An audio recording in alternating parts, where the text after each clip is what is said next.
listen, T, don't feel like you are making a mistake. And I've actually had. You see, this is exhausting. Our people, my God, this is exhausting. Don't. I think I'm going to leave this place because people are exhausting. And I've had this conversation with CM. And he pretended as if he doesn't know the context you were talking from. This is scary. This is just scary. Our people, because people are so dishonest. You see videos, you know what? Sorry, forefather. You should come and take over. You are too dishonest. No, let me see. I am tired of you people. It's unbelievable. Show can come and take over. Show you can come and take over, please. Forefather. These people are just full of dishonesty. Please. They will never tell you the truth. I don't know whether what are you accusing me? You've seen whether it's deliberate or not. Calm down, please. Something is wrong. Something is broken in our people. Oh, Father. Calm down. We had long conversation. That's made this. They asked a question.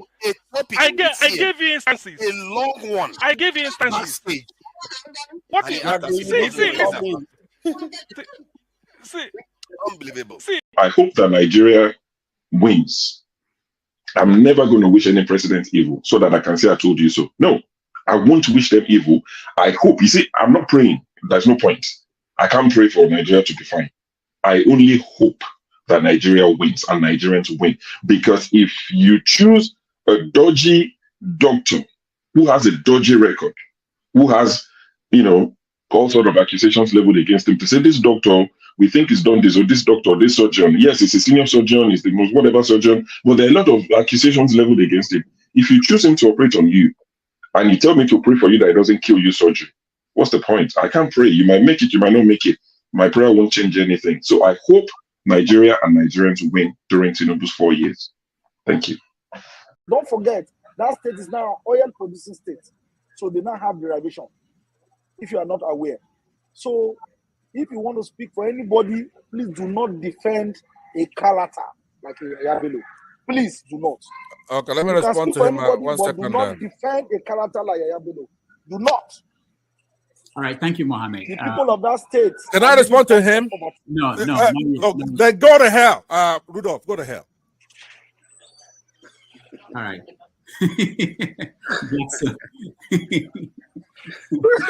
Rudolph, I've never seen this part of him before. My God. Okay. Children are born and put on a rubber stool. No, I tell people, Dr. Damages, you need to come, if you want to know the level of poverty in Nigeria, you need to enter the Nigerian hospital. You'll be walking at the doctor, sometimes you cry. Sometimes we use our money to give patients. So when people see doctors go on strike, I get mad. I had to leave. It's painful. You see a child that you're taking care of. After a few days, the child is retrogressing. The child is getting worse by the day because the drug you recommended, you prescribe for the child, they cannot take the child's prescription to the pharmacy. There is no money. They don't have money in their account. The little baby that is so fragile, you manage to take their blood sample. They cannot process the blood sample because the person at the lab said no, they don't have the money in their account. They will take my salary if I process this sample. So you watch the innocent baby retrogress. What do? You take our money from your pocket and give that parent, madam, please go and put in this account. Let me see this child get better. And we're here defending thieves because they give you $5,000, $1,000. What is $1,000? Children are born and put on plastic chairs in Nigeria. Are we not ashamed of ourselves? And we'll call Obi stingy. Let him be prudent and let us have functioning hospitals. Let us have good roads. Our people are dying. Children are dying by the day. I had somebody when I was in Calabar, and when I was still a medical student, the man I used to buy something from at Amarian Market, his child was born premature. Guess what? But the child was older than the other child that survived. Why did his child die? Because the child missed the last incubator that was available. The other child that was born that was weaker had the incubator. His child did not have any incubator. They had to wrap the child and put a lamp beside him. That child died. Oh. And you people have the effrontery to come here and defend Tinubu Atiku. Oh no, it's so sad. It's so sad. You want to know poverty? Enter the hospitals of Nigeria. You don't know nothing. It's so sad. We have.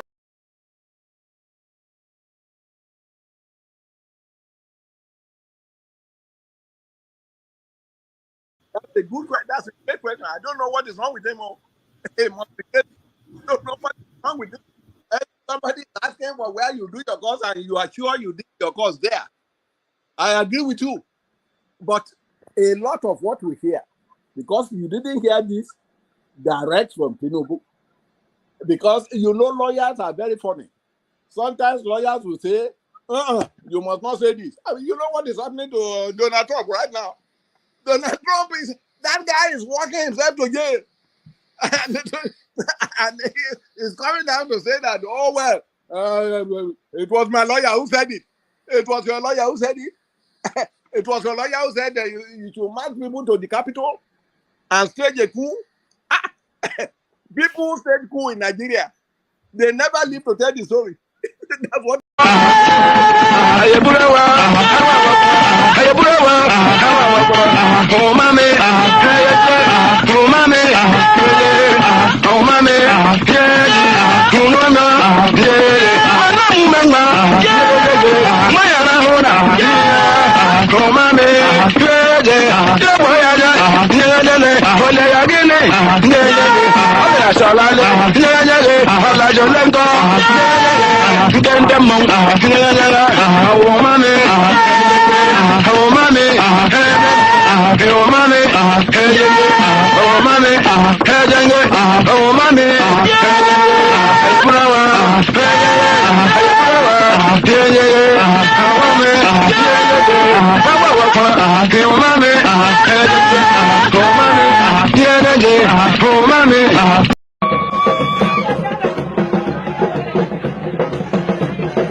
Thank you so much for watching. Thank you. Have you subscribed? Yes, you. Have you subscribed? You. Yeah, before you go, click. It's free. Click. Just that's it. Have you subscribed? You're laughing. Have you subscribed? Have you subscribed? Thank you. Thank you. Thank you. Hey, madam. Thank you so much. I can see you. I can see you. We have to get to 100,000 subscribers. This by the end of the year. How are we going to do that if you don't subscribe? Yes, you. Yes, you're about to click off. Why? Have you subscribed? It's free. If you don't, ask your son, ask your daughter how to. Just one click. Thank you. Thank you. I see you. Aha. Thank you very much. Thank you very much. I'll see you tomorrow.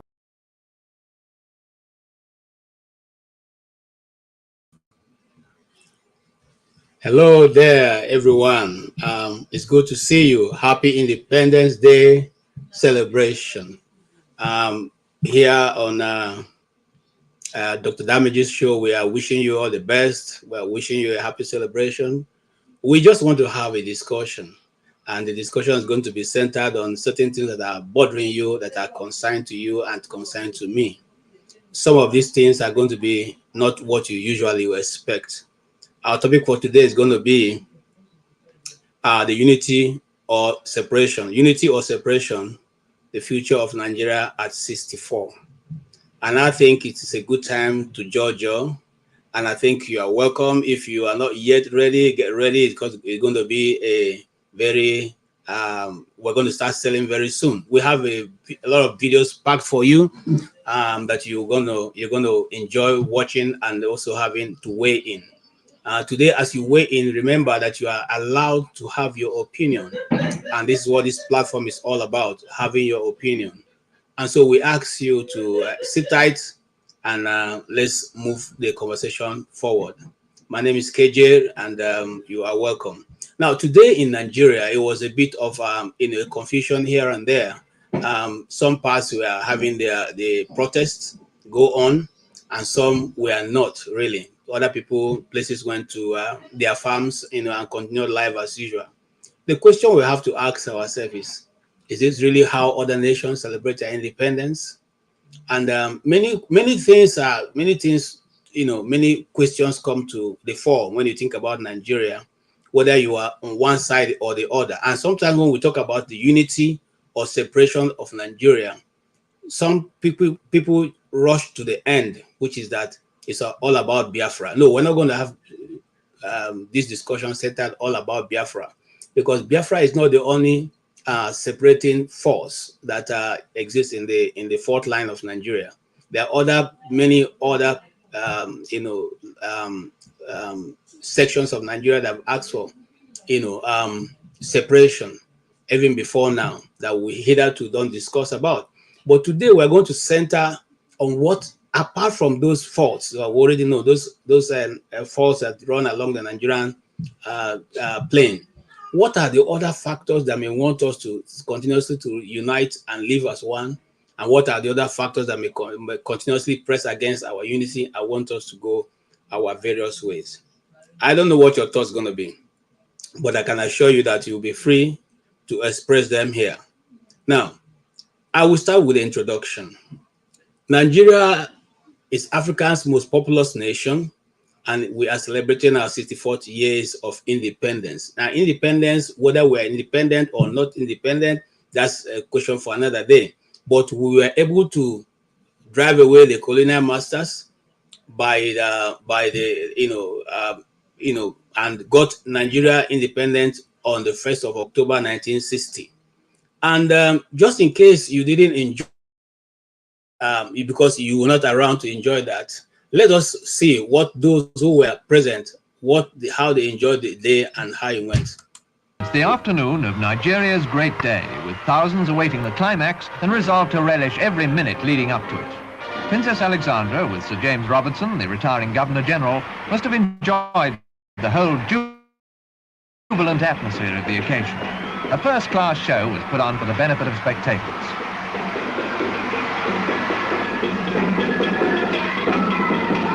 Entertainers fairly let themselves go, tumbling head over heels with delight. Celebrating, however, as we all know, can be a bit exhausting. The princess was received with yells from the kids. Her friendly charm had quickly made her very popular. It was as the representative of Her Majesty the Queen that Princess Alexandra of Kent returned in the evening. She was about to hand over Nigeria's constitution, and presently, quoting the Queen's own words, she was to wish Nigeria a great and noble future. This was the moment for which the country's leaders, in partnership with British authority, had patiently worked. The Nigerians themselves emphasized that all has been done in friendship, and that friendship will continue. Meanwhile, top-ranking Nigerians, wearing their finest robes, watched in dignified silence as the climax of Independence Day was reached. In handing over the documents to the Federal Prime Minister, Alhaji Sir Abubakar Tafawa Balewa, Her Royal Highness handed over sovereignty to a new nation. The Union flag flying for the last time. Princess Alexandra was present, of course, for the final ceremony that took place on the stroke of midnight. This was the dramatic takeover by the new nation's own green and white flag. The next day came the state opening of Parliament. Princess Alexandra, wearing a white embroidered gown and a diamond tiara, entered the chamber where 350 senators and representatives and many guests had assembled.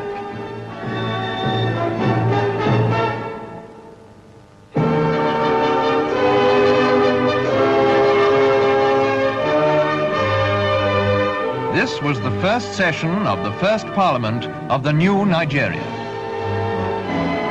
Dr. Ezekwe, President of the Senate and Governor-General Designate, addressed the Princess, asking her to open Parliament by reading the speech from the throne.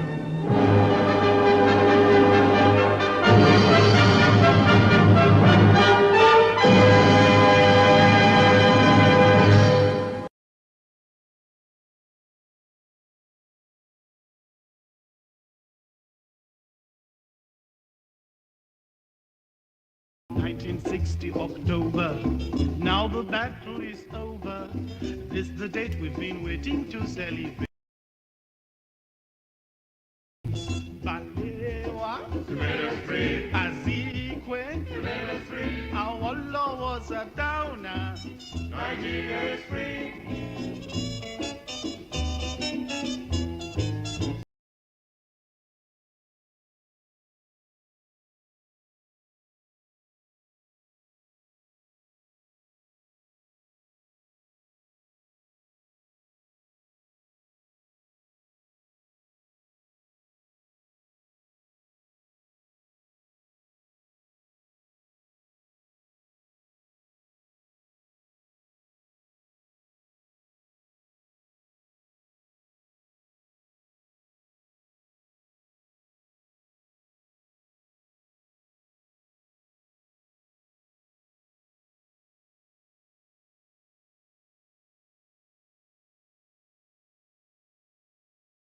I'm sorry. I didn't know I was muted. Thank you, Florence. Yeah. So that was a beautiful video from what went down on the October 1st, 1960, captured for us by AP. AP, we thank you so much for that.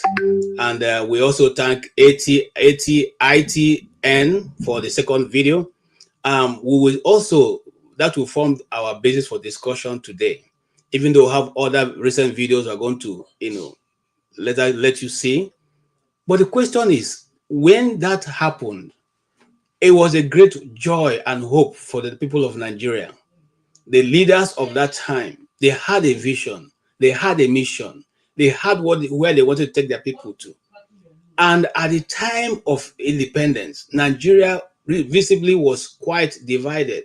It was divided into different sections, and we had the Eastern Bloc, we have the Western Bloc, we had the Northern Bloc. Everybody was looking forward to an eager and an egalitarian society where all man would be the same, no one above other. But yet, Nigeria after 1960, till this moment, which we are 64 years old afterwards, we are still celebrating what my dear friend, the Minister of Aviation captured it very well, and I would like you to see the video. Where is it now? Yeah, of the Minister of Aviation, what he had to say after 64 years of being independent. This is what we celebrate for. Hello, fellow compatriots. On the occasion of our 64th independence anniversary, I wish to share this message of renewed hope and optimism in our country, Nigeria. Ours has been a journey of ups and downs in the last 64 years, but there has been no time in the history of our country that we have sustained democratic structures as long as this time. That in itself is a big win for the people of Nigeria, who now appreciate the need to develop democratic institutions. All we now need is some patience and some hard work to make all the gains of the very bold decisions of this administration come to pass. On our parts, in the aviation sector, we have also taken some very bold policy decisions. And soon, very soon, we shall all reap the fruits of our hope, hard work, and optimism. Happy Independence Day, Nigerians. Thank you so much, Mr. Festus Keyamo.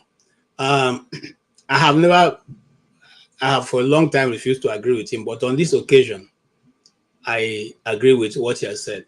So after 64 years of independence, all we can celebrate is the fact that democracy have strived this long. And I think that is a narrative that he didn't create. So I'm not trying to bash him in any way.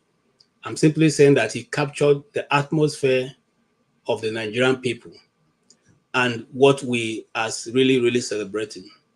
We all have witnessed how other nations celebrate. We don't know whether that is the same thing that the people witness. That all they celebrate is being able to have a democracy,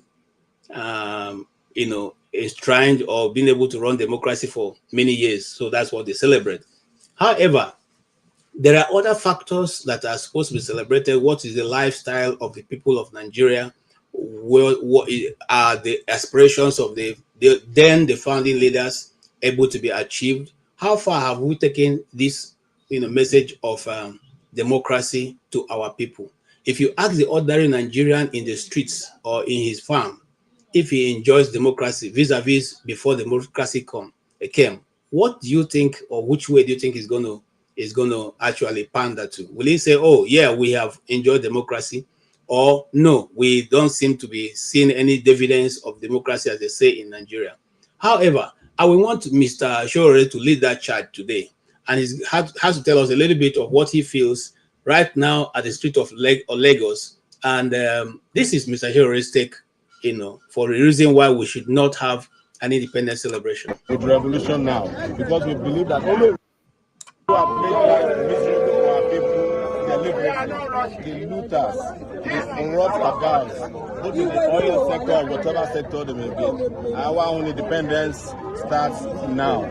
because the independence we got in 1960, we struggled for. They struggled for it.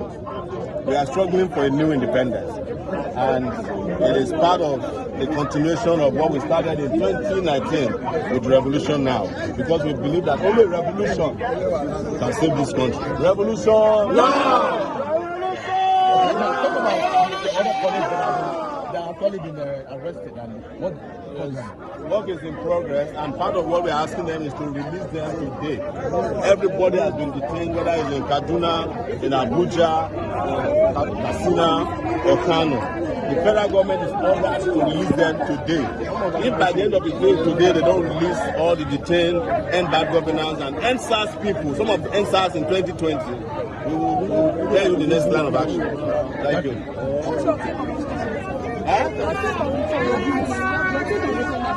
Are you doing census? Okay, that is Mr. Shore, as usual. The man with the lion heart is right there in the streets of Lagos, leading the charge. And I think Nigeria needs more of Shore. Whether you like him or you hate him, the man has a heart and is able to, step out of line anytime that there's a demand for that. And I thank him and I respect him for that. He has been very consistent over the years, and he has clearly put the cart where it belongs, not before the horse, but behind the horse. And what is he saying? Even you are celebrating democracy. Those who have been protested, which is a right under the Constitution, are still being held under a democratic president without being taken to court or being given any trial. And we still say we are celebrating democracy. So what is he saying? Democracy has come, but we are yet not in any frame of democracy. But in response to Mr. Shore, this is what our president, I will just take a little bit of what he said concerning the youths, and so that you see how well they are intervening to make sure that things are happening for everyone in Nigeria. In focus, recognizing that we wish to bequeath to our children in focus, recognizing that we cannot design a future that belongs to them without making them its architects. Considering this, I am pleased to announce the gathering of a national youth conference. This conference will be a platform to address the diverse challenges and opportunities confronting our young people, who constitute more than 60% of our population. It will provoke meaningful dialogue and empower our young people to participate actively in nation building.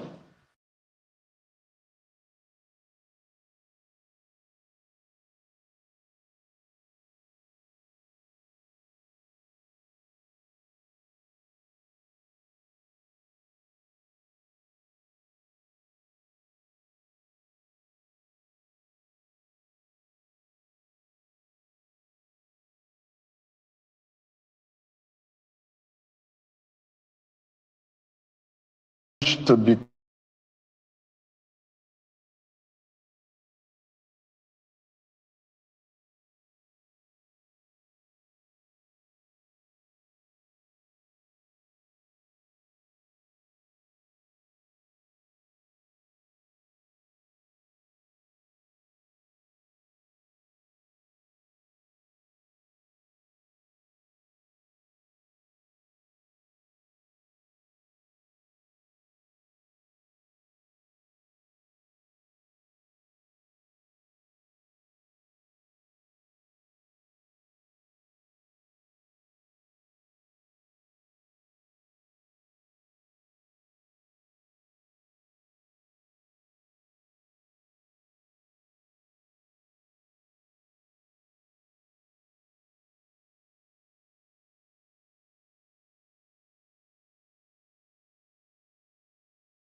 I'm sorry, I don't know why this thing keeps switching off today. You're all welcome to the studio, Mr. James and Revolution. It's been, you must have heard about my introduction, or heard the introduction. I tried to, put in words what I'm thinking and what we should try to achieve. But before you even go on to formulate your thought, let me show you another very, very, very impressive video.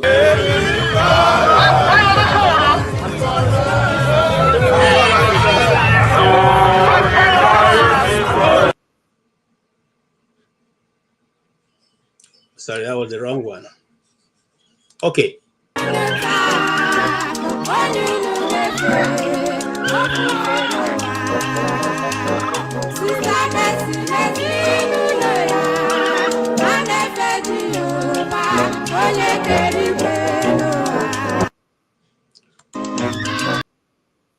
Okay, I don't know if you saw that. The chicken will not allow her hen to be taken away, her egg to be taken away. But once given some grain of corn, she watched helplessly as the egg was taken away. Is that what is happening with the Nigerian people, Mr. James? Can you hear me, please? Yes, I can hear you. Yeah, I'm sorry. This place is a bit dark because I'm on the veranda. Who can see you? Okay, good. The Nigerian situation it has reached a stage whereby it can no longer be analyzed, no matter how you look at it.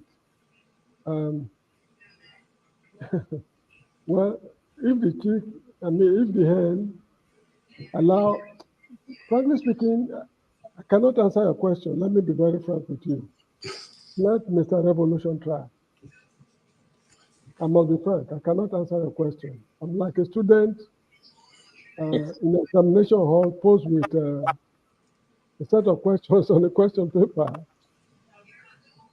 Okay. I mean, I can't answer your question. Generally,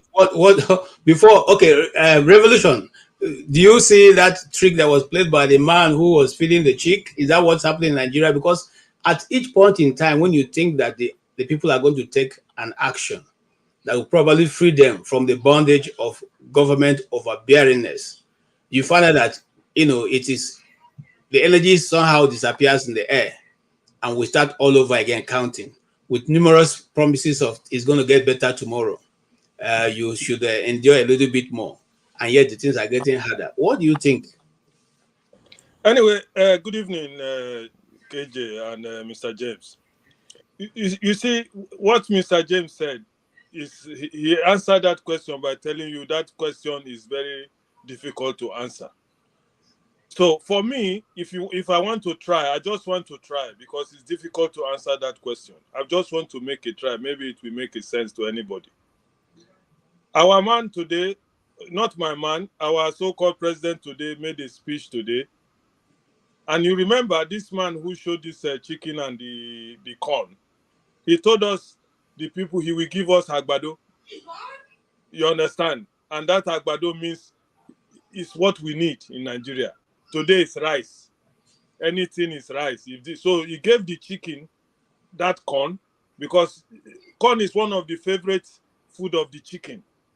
You know what I mean? It's either you mash it or you give it to them like that, how the man gave them. And then Nigerians will do what? Close their mouth. So if that's what the man is trying to portray with this video, that he has given us another promises, don't worry, things will be better, without even addressing the issue at ground. He did not mention, in fact, I listened to a point, I just throw my phone away. He did not even mention nothing about what the problem of Nigeria is, other than that same system. He gave the chicken, he went to the people, the chicken refused the egg to be taken away. So now he give us, the man now bribe the chicken with the corn. And then while the chicken was swallowing it, he was able to put his hand and take the egg. So this is what I can make out of what the man did, what that picture is all about. But in reality, I can't answer that question, to be honest with you. I was just beating around the bush. Okay, thank you, sir. Mr. James, so what do you think? What should Nigeria be celebrating independence? And if so, have we can we beat our chest, our hands on our chest, and say, really, we have done well as a nation for 64 years, or is there something we're missing? Not just as a nation, as a people, the whole of Africa has not done anything. The whole of Africa, from Dakar in Senegal to Mombasa in Kenya, from Alexandria in Egypt to Cape Town in South Africa. The whole of Africa, we've not done well. And there are a lot of factors responsible for our inability to perform. The forces are not only internal, but also external forces. Foreign interference in the activities of Africans is the root cause of all this problem, not just Bola Tinubu or what have you. I'm saying this because on a number of occasions on this platform, I've mentioned something. Whenever Africans in general have good leaders, those leaders don't know peace. And who are those disturbing them? They are the Westerners, not the Easterners. Take Patrice Lumumba of Congo, for example. He was murdered. Thomas Sankara, Blaise Compaoré connived with France and got him killed. Murtala Mohammed, February 13, 1976. Suka Bukadimka was at the British High Commission of all places before they went for their dastardly act. Mengistu Haile Mariam of Ethiopia did not know peace. As for Robert Mugabe, that is a very special case, which Africans are not even interested in addressing, because what those people went through is horrendous. They went through, you see, I think it was in Psalm chapter 23, in David talked about walking through the valley of the shadow of death, I fear no evil. Those people went through the valley of, in fact, they went through hell, not valley of shadow of death. They went through hell in Zimbabwe. Because of the way they got their independence, Britain do not want them to know peace. Now in Nigeria, whenever we have any reasonable leader, they don't know peace. A very good example is Murtala Mohammed. So this problem we are addressing, we should also look beyond the shores of Nigeria. During 2023 election, is it not surprising that the three prominent candidates, they went to Chatham House, of all places, to do what? Peter Obi appeared on this platform. I asked him, what did you discuss behind the scenes when you got to Chatham House? These are people who colonized us. You are looking for leadership. You are going back to them in Chatham House. He responded that he did not discuss anything behind the scenes. When he finished delivering the speech, he returned. If he only went there for speech, why can't he deliver it online? Why fly to UK to just deliver a speech and return? So you see, a lot of things happen in Chatham House, which is now playing out in Nigeria, which we are not seeing because we refuse to see it. A majority of us are not literate in history. History is no longer being taught in schools, and this is the mess we find ourselves. Western interference in our internal affairs is the main predicament we are grappling with, which we are not seeing. Why is it that whenever we want to organize ourselves, we go to World Bank, IMF, and what have you? There are other institutions in other parts of the world. We can team up with any other nation of the world to find our bearing. Why must we always go to the West? These are conditions they've already programmed, which we are following hook, line, and sinker. And this is the cause of the problem we are facing today. See Mr. Tinubu with his Chicago Wahala. The Americans, I believe, so I don't have any clear, empirical proof, they are squeezing his balls because of that Chicago problem. If it is true that he was involved in drug trafficking, they are squeezing his balls because of, you see, they're not the kind of people they support, so that when they get there, they get what they want. Whenever Nigerian and African leaders invest money, they don't take it to Japan, they don't take it to Singapore, they don't take it to Malaysia. It's London, Paris, Western countries. So what is really going on behind the scenes? Thank you so much. Yeah, so Mr. James have said, I want to again believe that Mr. the Minister of Aviation said, there's something new, there's something good happening in Nigeria. Okay. No, we are used to this grammar they've been talking about. Let me tell you the plain truth. On this platform some time ago, I mentioned something. When my father was alive, he was a very hopeful man. Whenever they were reading the budget in the Midwest state of those days, he would tell us, this is a budget of hope. Let us be hopeful. The future will be all right. Oh, you see the analysis, the amount of money they will spend, all those kind of grammar. He spent all his good life living on hope. I inherited the habit of living on hope from him. I'm already an old man.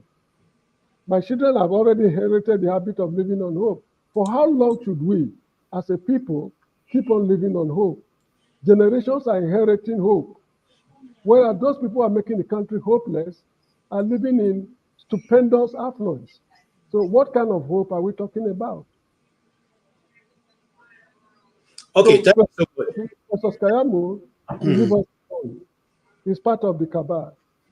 Thank you so much. Man of prestige, I wanted to come to you, but my panelists are saying you are wearing, can you put another shirt over your singlet so that we can have your very contribution? Okay, thank you. Yes, I'm still coming to you. There's a young man who spoke very eloquently that we need to interrogate what he has said. And Mr. James, you'll be the right person to start this conversation. But let's hear the man. To display flagrant opulence, to celebrate how they have accumulated wealth, how they have deepened inequality over the years. We are on the streets protesting the worsening of the condition of the working people of Nigeria over the past 64 years. What we have seen over the past 64 years is the increasing worsening of our lot as working people. We have seen a situation in which poverty rate has continued to increase. We have seen a situation in which access to basic services has continued to reduce, such that education is almost totally inaccessible for the child of the common man today, such that food is almost inaccessible for the bulk of Nigerian people today. We have too many of our people sleeping on the streets who are homeless today. That is the situation we are in today. We have a situation in which, just name it, healthcare is almost totally inaccessible. We have always been saying that it takes just a single health problem to ruin all of one's savings and all of one's life today, because healthcare has become so costly. Life has become almost totally unbearable and unlivable for the mass of the Nigerian people. And that's why we're on the street today to say enough of the worsening of our situation as working people. We want better life. We want access to healthcare. We want access to education. We want access to even water. Water has become almost totally inaccessible even today. So that you have to pay heavily to either buy pure water or to buy from Merua. This is where we are today. And if it is possible, they will have even privatized here. And that's what we are witnessing. I'm saying enough is enough of this hardship. Enough is enough of the worsening of our situation. We want better lives. We want our children to be able to go to school. We want people to be able to access health care. We want people to have our housing and stop living under the bridge. Here at Ikeja under bridge that we have, you know how many the number of people who sleep under the bridge here? So this is what we are saying. That enough of this situation. We want better lives for our people.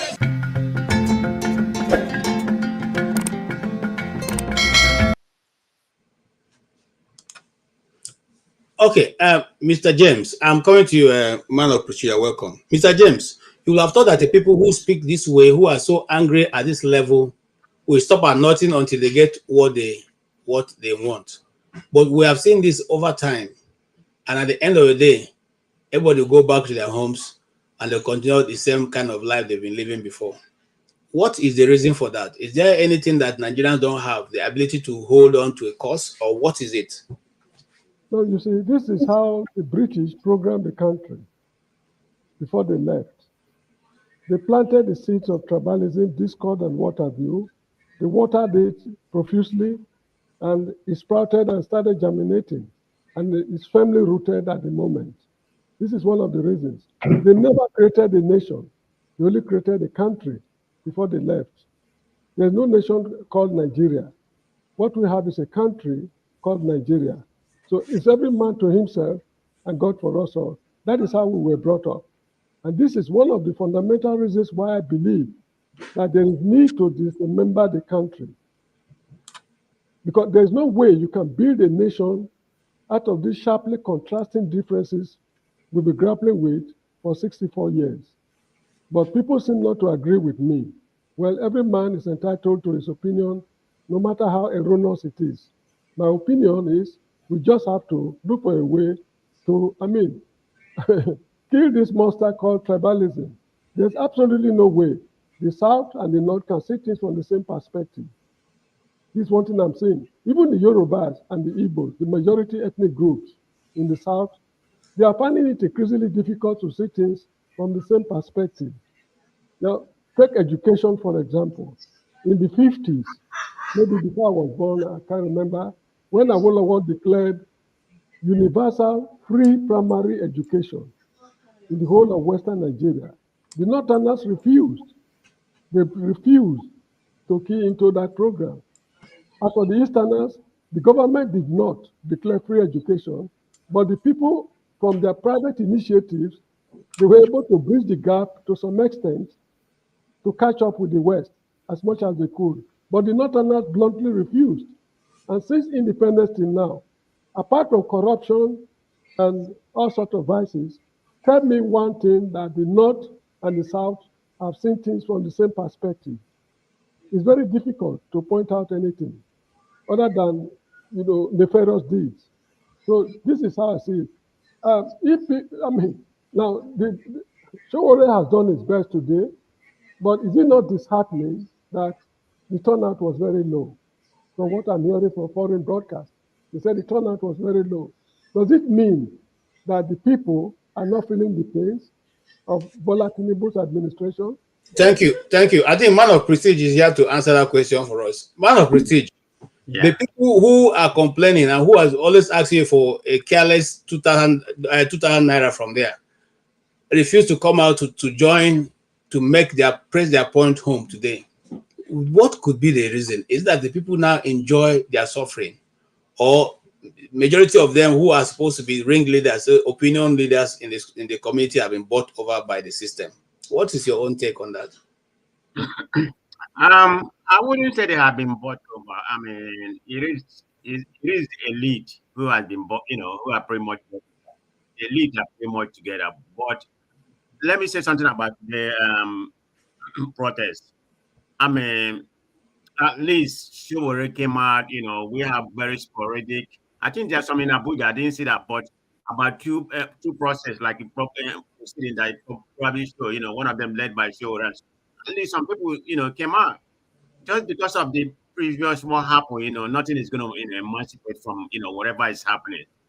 But I still give kudos to Showore for coming out. So I wish the ordinary people have been bought over. I guess people are being sanitized that nothing they do, the president is not going to listen. We can speak from today to the kingdom come. Nothing is going to happen. But at least you have a very sporadic, protest. It's still better than nothing. That's the way I look at it. Having a mass shutdown of the whole country. We know today is public holiday. We don't know what's going to happen tomorrow, where everybody go back to work.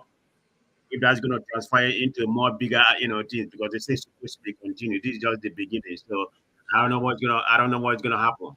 But in my own opinion, I think it's a good thing. So let me say something about the so-called independence. I attempt to ask this question: are we actually liberated? We know the genesis of Nigeria independence. Okay, initially we are tribal isolation. You have the Igbo, you have the Yoruba, the Hausa, and some other minor tribe. That's what I call tribal isolation. Then, we were colonized by the West, and from there we got our independence. From independence, we have supposedly what we call a civilian rule. That didn't last long. Then there's a coup, that prevail after that. Then there's the disaster of the Biafra War, that kill over, depending on who you're talking about, 2 million, 3 million, or something like that. Then from there, it's a military coup. And what we have right now is just election malfeasance. Nothing is really, transferring. We are still going to the same thing. In my opinion, we're not really liberated. Yeah, we so-called independence on paper. That's the way I see it. And for today's speech,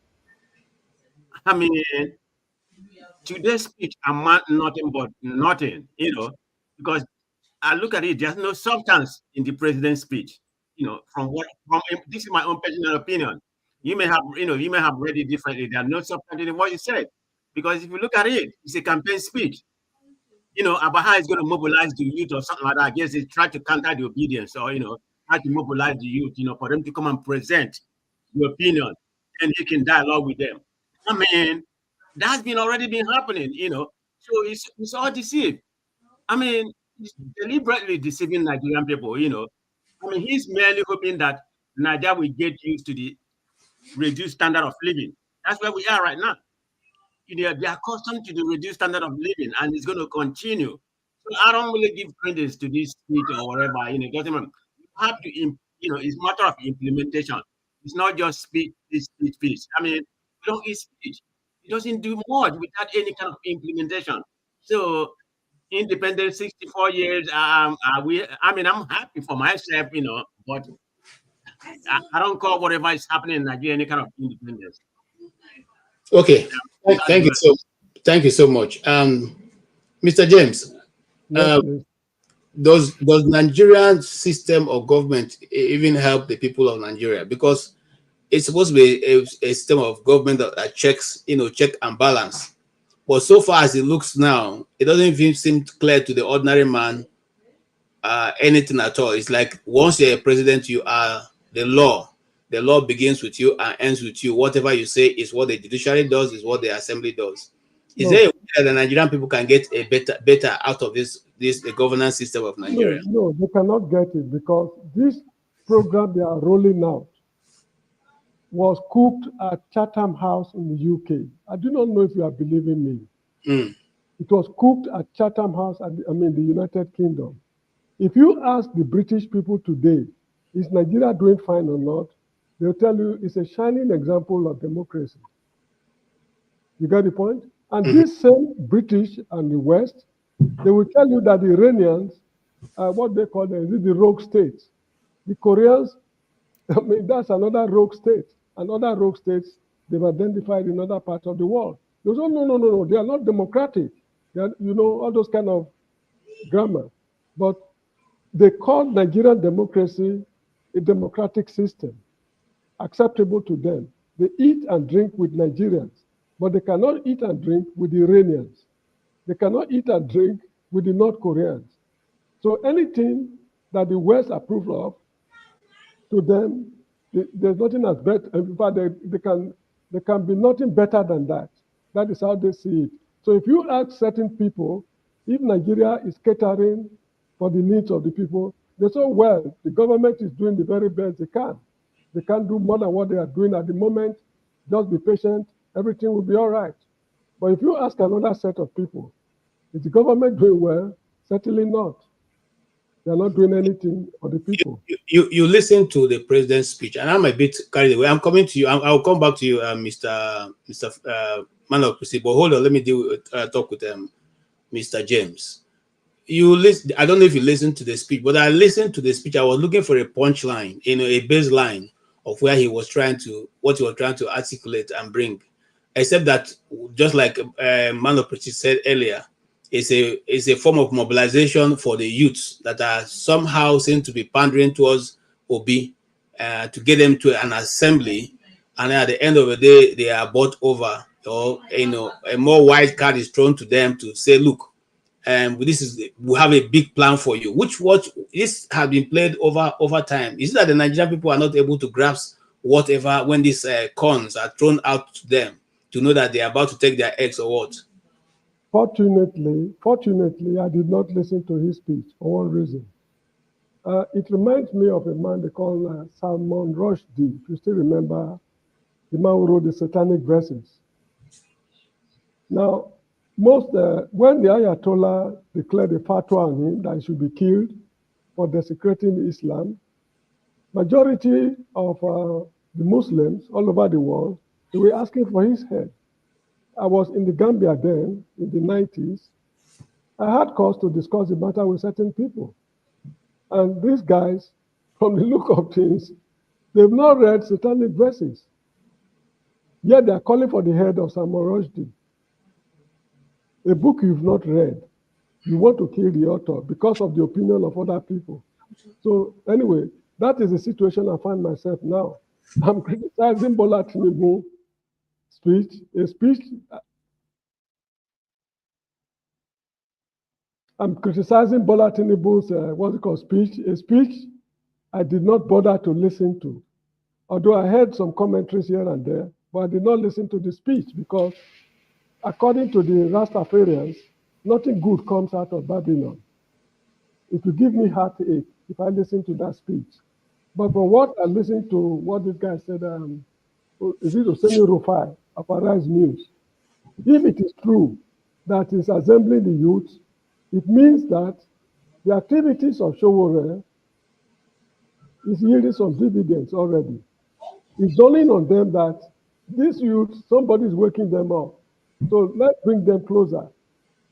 Because no matter the number, when they assemble them somewhere, when they're going home, that it's very likely they're going home with very part of, what they call takeaways. And not only that, they will try to identify the major ringleaders nationwide and co-opt them into their ruling party. So this is a way of silencing the youth. So, okay. All right. So, Mr. Man of Prestige, these moves are not really because of national cohesion, but how to continuously maintain, their presence, dominance in power, and vis-a-vis the resources of the people of Nigeria. If you were an ordinary Nigeria sitting in your community, what would be your advice to your youths? Assuming you have your youths to listen to you, what would be the advice you call your youths and tell them? Will you say to them, my advice is, not to listen to what the president, speak. You need to form your own organization, find a way to liberate yourself from whatever condition we find ourselves. Because like I stated, it's another campaign mobilization that he's talking about his own youth. But my concern is that regardless of where we find ourselves right now, some youth are going to buy into it. Some youth are going to buy into whether the so-called battle fire. You're going to have them going there, some gullible people are going to jump them. Of course, the butterfly will be with them already.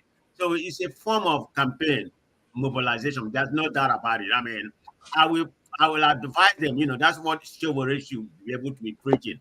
Try to get the youth out of that, conundrum, because that's what the president is doing right now. Campaign already started. Let's just call it what it is. How long they've been in power for 1.5 years. By next year, it's campaign. That's 2 years. So whatever they have achieved right now is all they're gonna achieve, which amount to nothing. So it's gonna be campaign. Anyway, in every campaign or election, it's not just a moon to Nigeria. Even here, campaign start 2 to 3 years before. So Nigeria is gonna be full force campaign next year. Not gonna be achieved. Whether it's gonna reshuffle his cabinet or that one, it's not gonna achieve. Everything is just on paper. That's where we find ourselves right now. Yeah, I will advise them not to, but I mean, use the social media, to mobilize the youth, to desist from this campaign, the president is trying to take. That's all it's all about. There's nothing into it. So, okay, I'm just afraid about where the country is heading, the trajectory, the country is heading. Yeah, thank you. Thank you. I see Mr. Ositadima. You're welcome. Yes, Mr. James, I saw your hands up. Yeah, you see, if I'm asked to advise the youth, I will not advise them. For one reason. Socrates, I always say, said if people get the government they deserve. They deceived everybody in 2023 that they will make they will make he-goats pregnant. They will make rain fall in Sahara for 6 months continuously, non-stop. Now, what are we getting? You get the point? So the youth should also use their heads.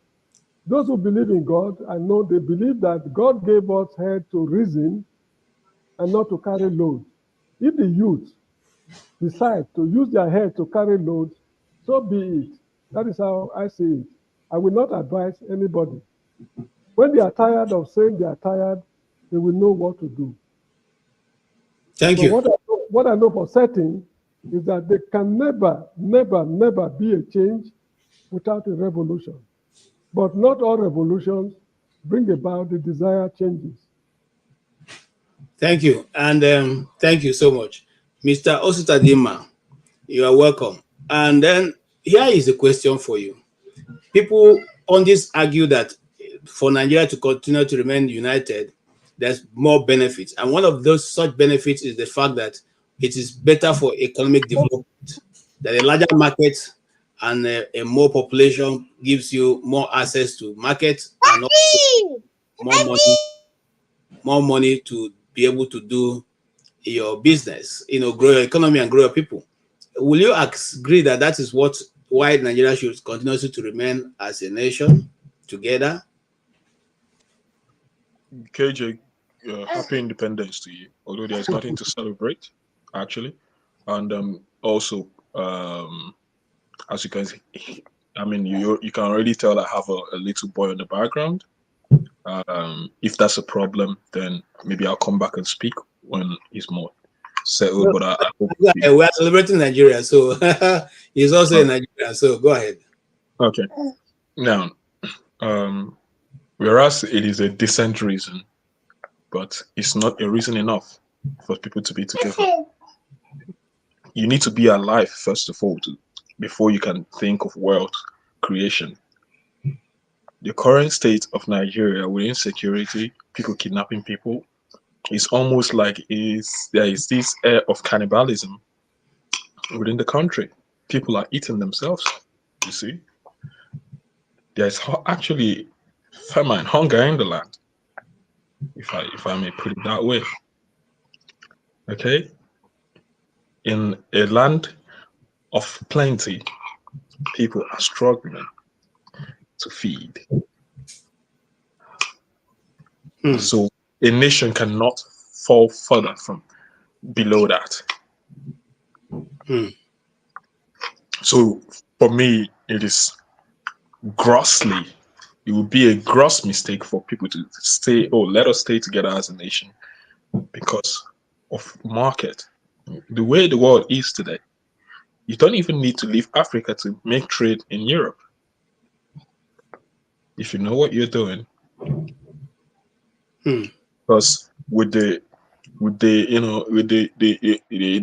grand infusion of the internet, diffusion of the internet per se, you can do anything you want from the comfort of your home. So for me, no, it's not a reason enough. We need to be together because we all want to be together, because we enjoy our cohabitation, because we enjoy peace, because we share common values. If people who do not share common values, who do not have values that they hold dear in general, it's difficult. So Nigeria has a lot of problems, my brother, of which I don't think today is a day for us to start naming all of it.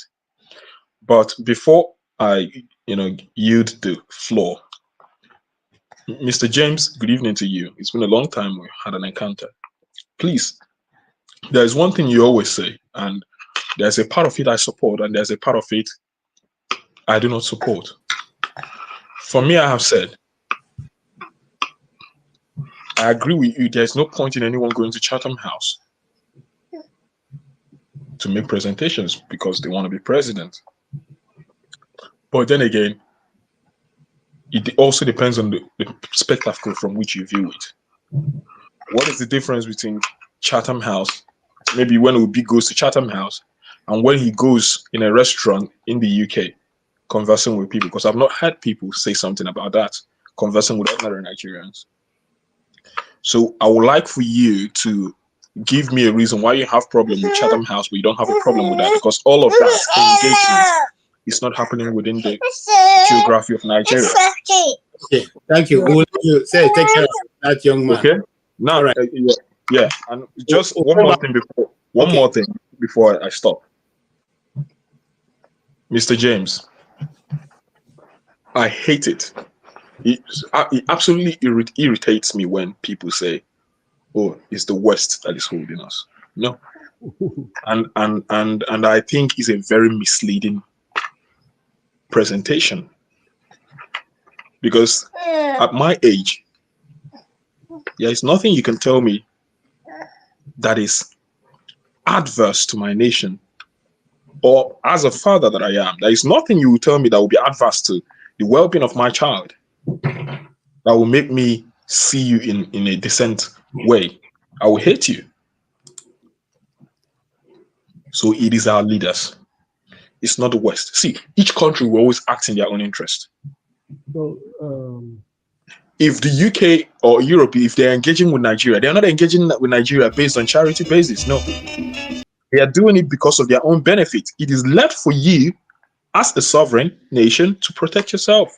Put your people first. And when it comes to things that do not work for your people, then you decline it immediately. Countries, more powerful countries will always try to exert influence, but they can only exert as much influence as you allow them. Do you understand? It is easy for Ukraine to say, oh, you know what, we'll give in to Russia. But no, for them, what they are protecting is there. Okay. So when will our leaders thank you against all odds and protect what is dear to us? Well, you see. Thank you. Yes, James, go ahead. But then, even Mr. James, I want you to also add to what he has raised a very, pertinent questions. I read that story of a certain woman eating, the police caught them. They were selling body parts, and she was caught. When they caught them, and to convince the police officer that these are not human meat, she cut part of it and put in her mouth and chewed it raw and ate. And said, see, I've just told you this is not human meat. I mean, this is, but eventually the hospital proved that, the lab proved that it was human meat. And in fact, it's even a lady's lab that she cut from to eat. Now, this is the situation we have found ourselves. A people that have found themselves in this situation, what stops them from going the extra mile to press in the government to give them what is required? No, you see, democracy is a government of the people, by the people, for the people. No. Mr. KJ, the point I'm making is this. The whole of Africa, there's no country that is making any headway. Before the coming of the white man, Africans were not stupid. They had their kingdoms. You get the point? East Africa, South Africa, Central, they had their kingdoms. They had their political systems. Here in the Gambia where I live, there is an ethnic group they call the Jolas. They have no kings. They have no chiefs. They have a very funny, complex political system, which they fashioned for themselves. The English call them acephalous societies. And they are the most peaceful people, from my own assessment. Others might not agree with me. They are very, very peaceful and calm people. They hardly quarrel among themselves. That is a political system they fashioned for themselves. The point I want people to know is this. Why is it that when Africans produce a leader that is not thinking along the Western line, that leader will never know peace? Now look at Mr. Bola Tinubu's administration, riddled with unquantifiable corruption. Has the British government, American or whatever it is, ever uttered a statement? I don't mean British NGOs or organizations, the government of Britain. Have they ever chastised this man for the kind of things he's doing? The answer is no. But if it is Robert Mugabe of Zimbabwe, he will not know peace. Thomas Sankara was murdered because of the way they want to organize themselves. Look at the Sahelian states of today. What is it, Bazoum or Bahum they call him in the Niger Republic? The way he was mismanaging the country. They have uranium. Now, it is the duty of you to sell this uranium for the benefit of your people. You allow France to be taking everything virtually free, and you are getting free electricity from Nigeria. I hope you are getting me. You are getting free electricity from Nigeria, and the French use your uranium to power their powerhouses over there in France. To the white man, there's nothing wrong with that. This is the point I'm making. You cannot convince me that all Africans are stupid. No. Look at the Benin, for example. The artifacts, the metallurgy. That's metallurgy, if I'm not mistaken. KJ, can you correct me? Because they work with metals. Mm-hmm. The science behind what they are doing what they were doing as at 1897 when the British invaded them. These are things they study at Harvard today using calculus and what have you, differential equations, real analysis, numerical analysis, to do what those people were doing at ease. Who taught them those things? So you can't convince me that Africans don't know what is good for themselves. I mean, good for them. We don't know peace because of these people. You get the point? Now, whenever you want to organize election, they always insist that they are bringing observers. You've granted us independence. What is your fucking business in the way we organize our elections? Okay, thank you. I want to come in there. And now, please let me put in something about. I want to ask you a question, so I can. The question is for you. The question is. Okay. Now, you said that, and I was trying to hold myself back, but I feel I should ask you. Why will it be my business to concern myself on how you decide to manage your house? If you decide to pack your money and give me, why should it be my business to tell you that you're bringing the money to me? Why should I be bothered? Excuse me, the point I'm making is this. Murtala Mohammed came July 22nd, July 29, 1975, if I'm not mistaken, to remove a corrupt administration. Get the point? Now, some rascals decided to remove him from office. The day this man was killed, these rascals were at your place conspiring with you. I mean, it shows that Britain was interfering in the internal affairs of Nigeria. Get the point? The issue is this. I told my students something some time ago. Not until this so-called Western civilization collapsed, Africans will not know peace. For Africans to get out of this problem, the Western civilization must grant to a total halt. Okay. Now let me elaborate just Go ahead. a few minutes. When I was a little boy, all the goods we were consuming in Benin City were imported from Britain. All the manufactured goods, none from China when I was a little boy in the 60s.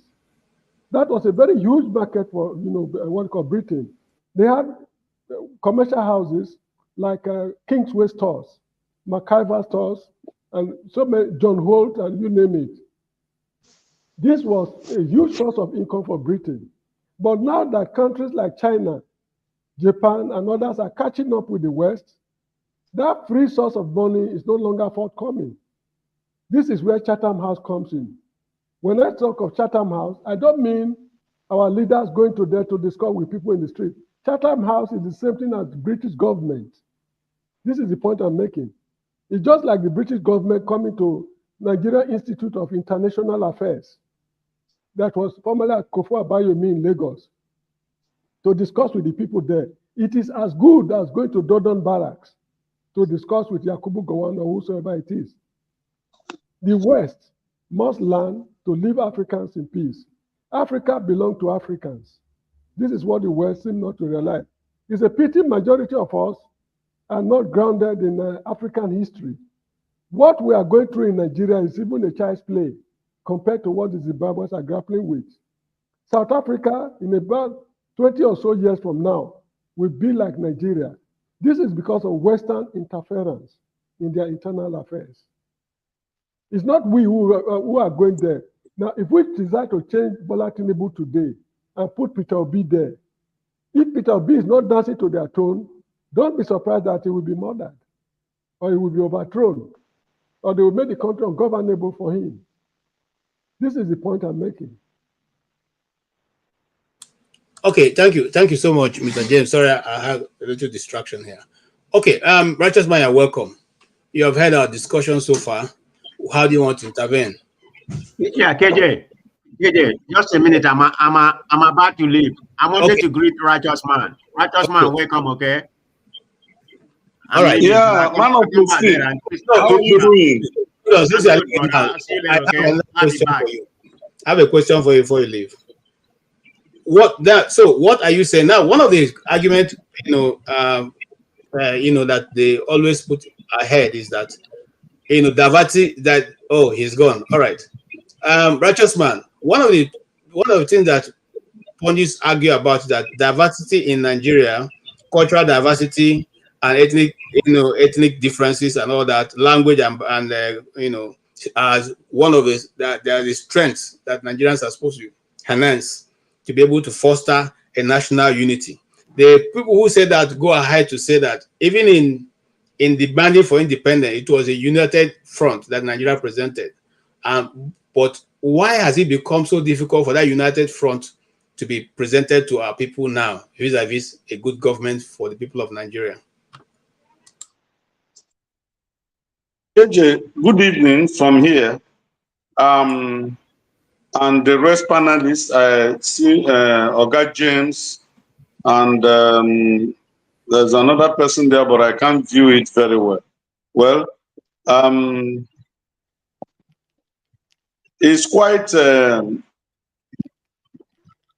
my lifetime, this is the worst independence celebration we have ever had. If you go to the streets of Lagos, there was no sign that a nation like Nigeria or a country like Nigeria is celebrating the most important event in her history. There's nothing to show, no physical thing you can see today in Lagos and say, oh, that country called Nigeria they are celebrating their independence. Nothing like that. People are mourning. The streets of Lagos were empty, not because they went for independence celebration, because of hardship. There is no fuel. The one you see is as cost as whatever any man can imagine. There is no road, no electricity. It's over 1 week now. We've not gotten electricity supply in my area. I'm in band A, and I use prepaid, not postpaid. There's no light now. The light I'm using here now is generator. I generate it myself, and it can work only for some hours. We use it to charge phone and listen to the news of the day, and then we off the gen because of the exorbitant nature of the PMS that we're having in Nigeria today. So back to your question, KJ. There have never been a united front in asking for independence from Great Britain. It is a miscalculation of history, or will I say a misplacement of history, for people to think there was a united front. Let me remind us that the South, made up of Southeast then, I mean the Eastern region and the Southwest region, were the only will I say semi-autonomous independent regions that were seeking for independence from Britain. The North said no, they were not ready, and they are not ready. In fact, they don't want to be part of it. It was Zeke, that convinced the North to be part of what we call today as Nigeria. And the British knew that the South educationally were ahead of the North, industrially, economically, and otherwise they were ahead of the North. And they needed the North in order to continue to have a right over this space called Nigeria. So they agreed with Zeke and the rest of the Southern Nigeria Protectorate, the people like Chief Obafemi Awolowo and the Nahoro and the rest of them. Okay, we'll give you this independence you are asking for, but the power will always remain in the North. There was a book I read, Why We Struck. When you read that book and read it deep, you will understand what they are calling Igbo coup is never an Igbo coup. It was to correct the influence of the Britain, of the British government over the new nation called Nigeria. So that error that was from the beginning have not been corrected up to today. There was no united front. The North, the South, and the East never came to a round table to agree that we want to form a nation. There was no agreement of that. Let also know or remember that in 1914, the amalgamation was done by Great Britain, not by a collective idea of the South and the North. The people they call the founding fathers of Nigeria today technically are not the founding fathers. Britain founded Nigeria, Britain created Nigeria, and Britain designed Nigeria to function the way Britain wants it to function. So we are still living on the basis of that structure that Britain left behind, because there was no common front, there was no unified idea of having a nation. We have not been able to create one from that one that Britain created. And that is why we're still having problem today. Just like I always say, and Dr. Franklin said was it last Saturday or last Sunday? I think it should be last Sunday, right? Dr. Franklin submitted what I have always been saying, that the liberation of Nigeria, I think should be between 70 or 75% of it, lie in the hands of Nigerians that are in diaspora. For we that are in Nigeria, we're a captured people.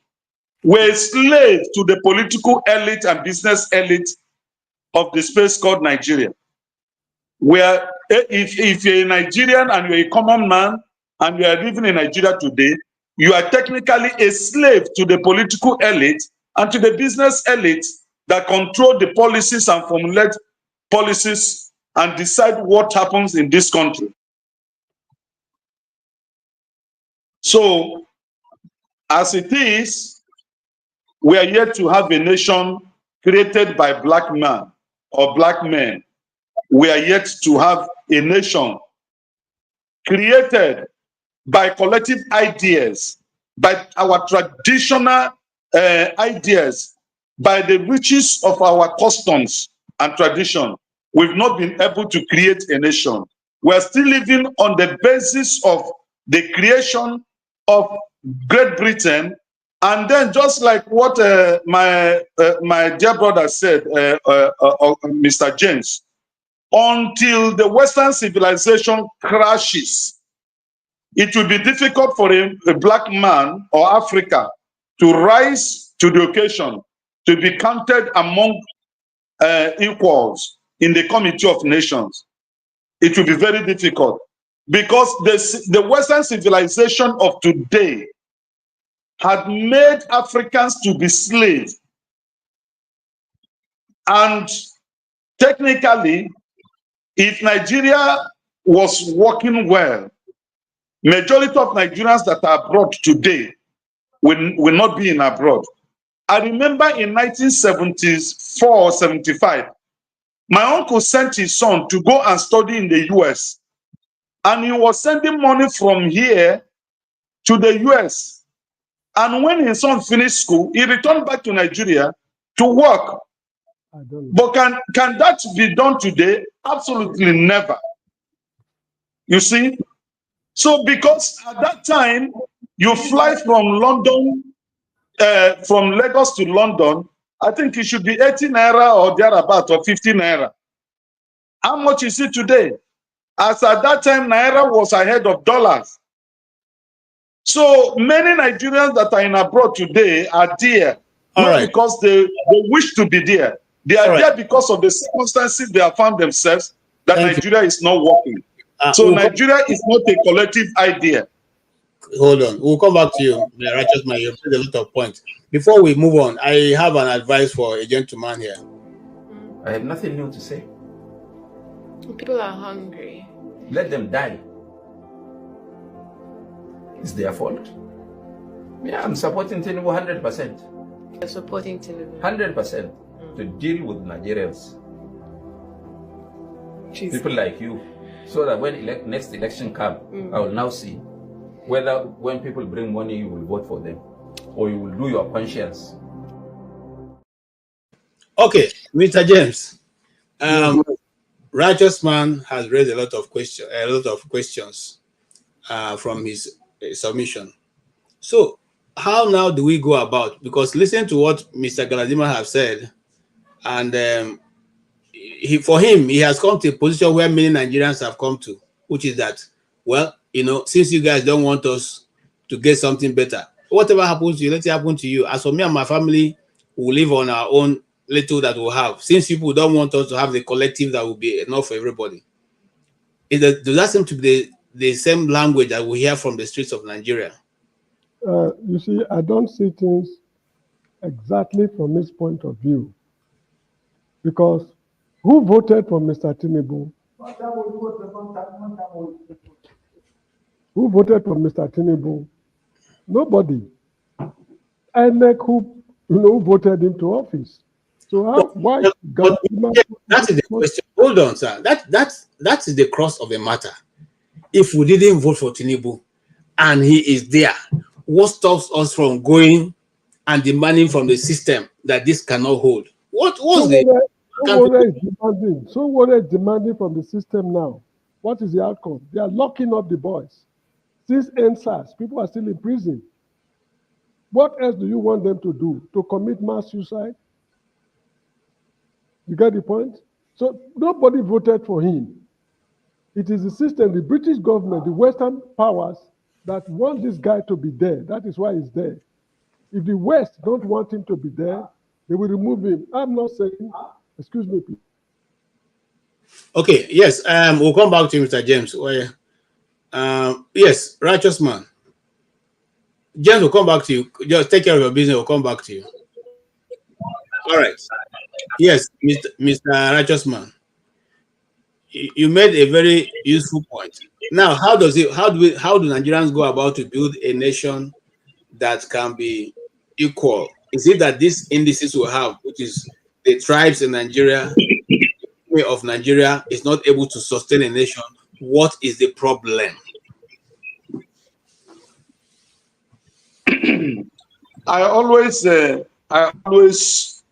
I am a human, and as far as I remain, I am seeking for a superior authority that is above me.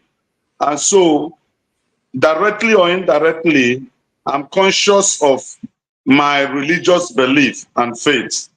In other words, I believe in the existence of the Almighty power, referred to as God.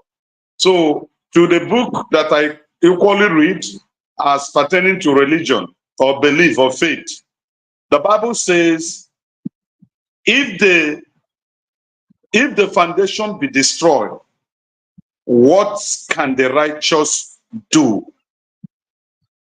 So whether any man sees the Bible as a literature book, fine, but it makes sense. It's an ideological book that, kind of provides solution or an idea or creates awareness in the heart of man of what man should do and what he should expect. The foundation of Nigeria is a faulty one.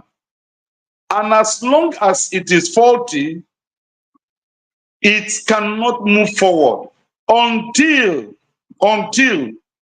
what makes up Nigeria comes together, not by coercion, but by agreement that we want to create a nation from the nation that Britain created.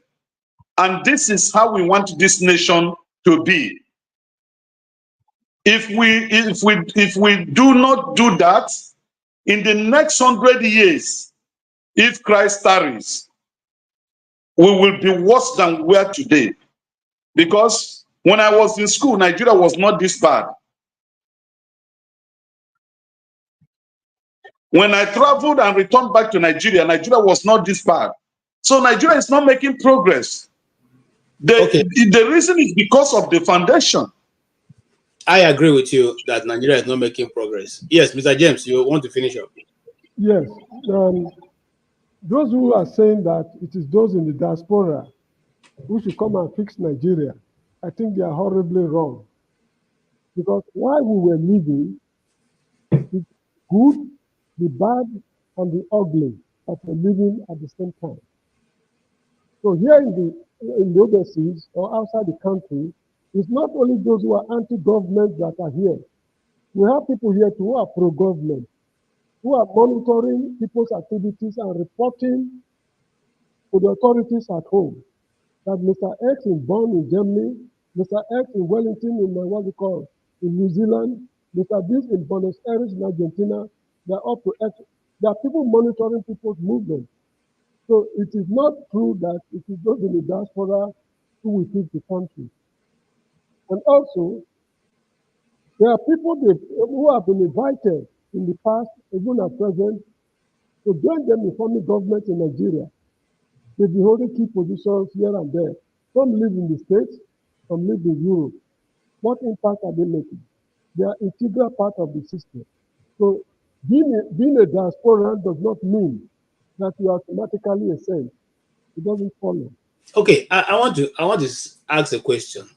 But basically, within this confinement, I remember one of Wole Soyinka's writings those days called is it Abiku?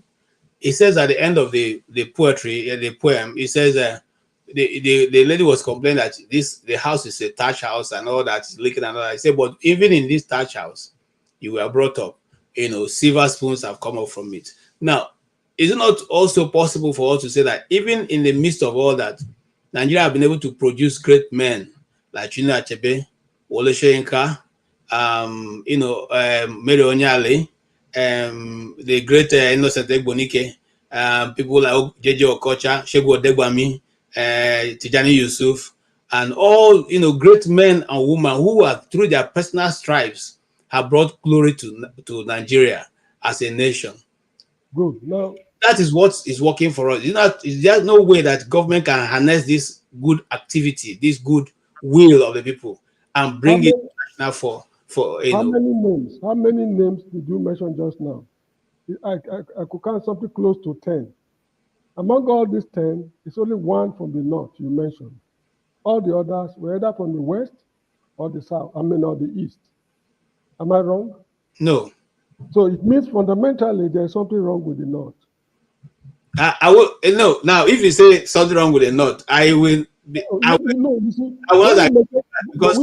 when we mention great names in Nigeria, maybe at random, you mentioned Segun Odegbami, J.J. Okocha, Emmanuel Okala, Kiliwi Wanchuku, Dick Tiger, and all these are majority of them are southern based, with very, very few from the north.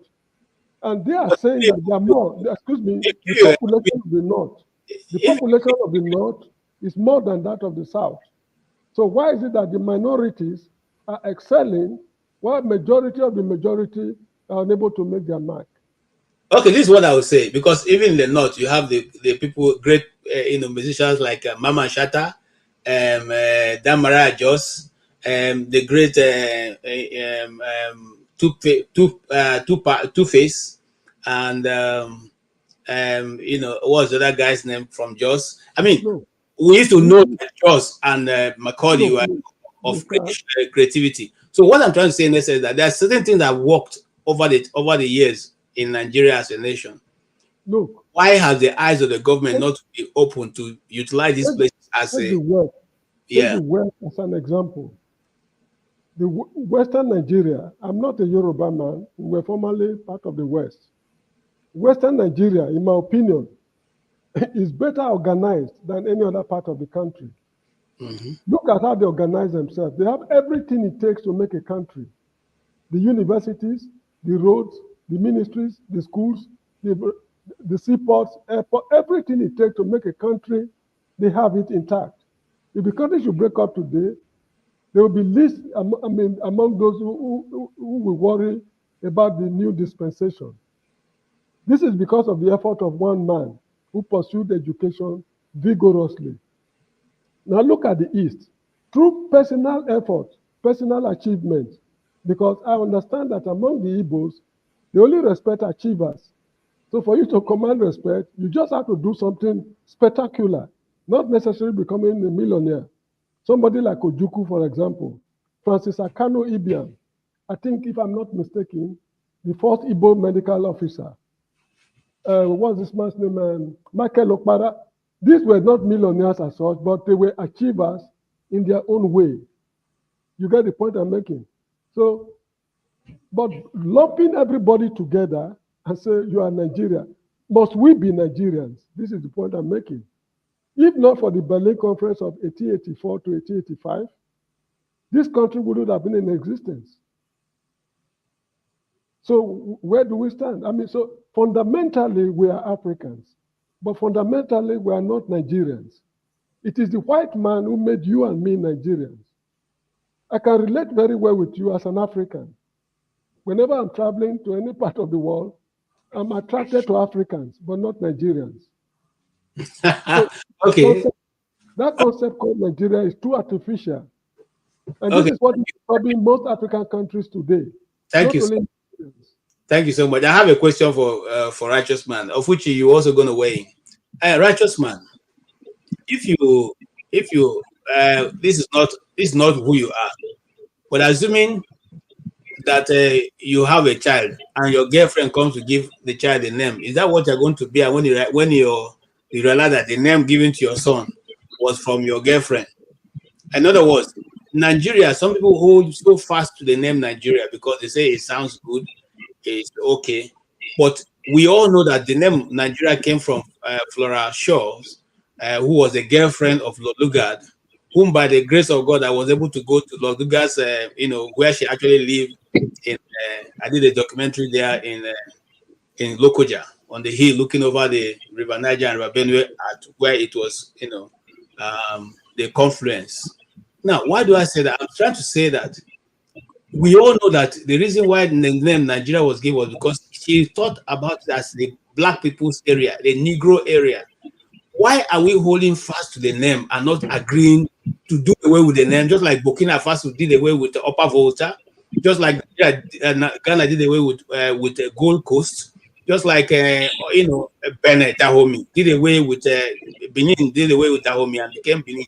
Why are we holding on to a colonial name called Nigeria?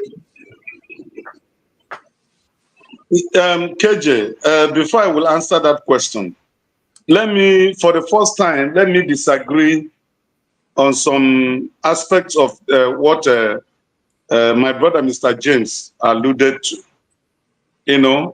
And at any time when I'm in any space and this wrong history is being told or shared, I try as much as possible to shed some light to correct it. The Yorubas never developed the Southwest. Never. The capital of Nigeria, people forgot, was formerly the international airport in Lagos today was built by the federal government of Nigeria, not by the state region, not by a The Tinkan Island seaport was developed by the federal government of Nigeria. All the superstructures that you have in Lagos today, the National Stadium, I think built 1972 or 1971, National Theatre, Race Cross, Nitel, Federal Palace Hotel, all those things were federal government projects that they used the money from coal, and palm oil, and cocoa, and somehow the little oil then from crude oil, crude set, because it was not too much in commercial quantity that time. They have not discovered many wells. They use it in building Lagos. Alluding to it that one man single-handedly developed the Western region, that's Lagos in particular, and they have all it takes to become a country because they have seaport Awolowo never developed the seaport in Lagos. It was the project of the federal government of Nigeria. Okay. The international airport is never developed by him. So to your question now, back to your question, I just want to make that correction because I know many people are listening and people will listen there. Now back to your question. Nigeria. Sorry. Okay. Your network is breaking. For what? Your network. Okay, can you hear me? Yes, now, yeah.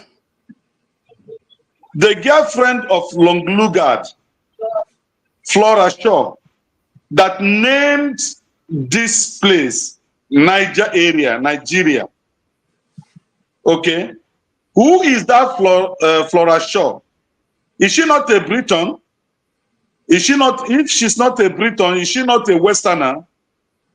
So everything about Nigeria came from Britain, and they will do everything to make sure that that name still exists. Because to be honest, if we have really woken up as Black people, just like you have cited example, Upper Volta was changed, Gold Coast was changed, Cotonou Dahomey was changed, and the rest of it. Why can't Nigeria change this name? Because the colonial master who gave us this name through their girlfriend, you know, do not want this name to go out because it's to their credit. It's like paying them a homage each time we mention that name Nigeria. So that is the difficult thing there. And because of lack of unity, we are not united in idea. We don't have a national dream we are pursuing as a people. There is no way we can come together to agree that the name should be changed. Okay. Thank you. That's just my answer to it. Thank you so much. Thank you. May I respond? You want to weigh in? Yes. And then I'll come to you, Mr. Oti. You're welcome. Now, when I say that the West have Good evening, everyone. everything they need, when I say the West have got everything they need to make a country, I did not infer that they built these things by themselves. Awolowo contributed. Let me go into history a little bit. When slave trade was abolished, officially in Britain in 1807, there were a lot of destitute slaves in the streets of Britain. So the British government eventually decided to relocate them to Sierra Leone. That's how they formed Freetown. Majority of them were lumped there.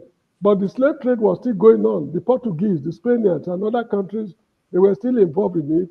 So any ship carrying slaves passing through British territorial waters was being, stopped by the British Navy, and majority of those rescued were sent to Sierra Leone. That is one of the reasons why there are so many ex-slaves who have Yoruba ancestry in Sierra Leone, especially an area they call the Furabe community, east end of Freetown.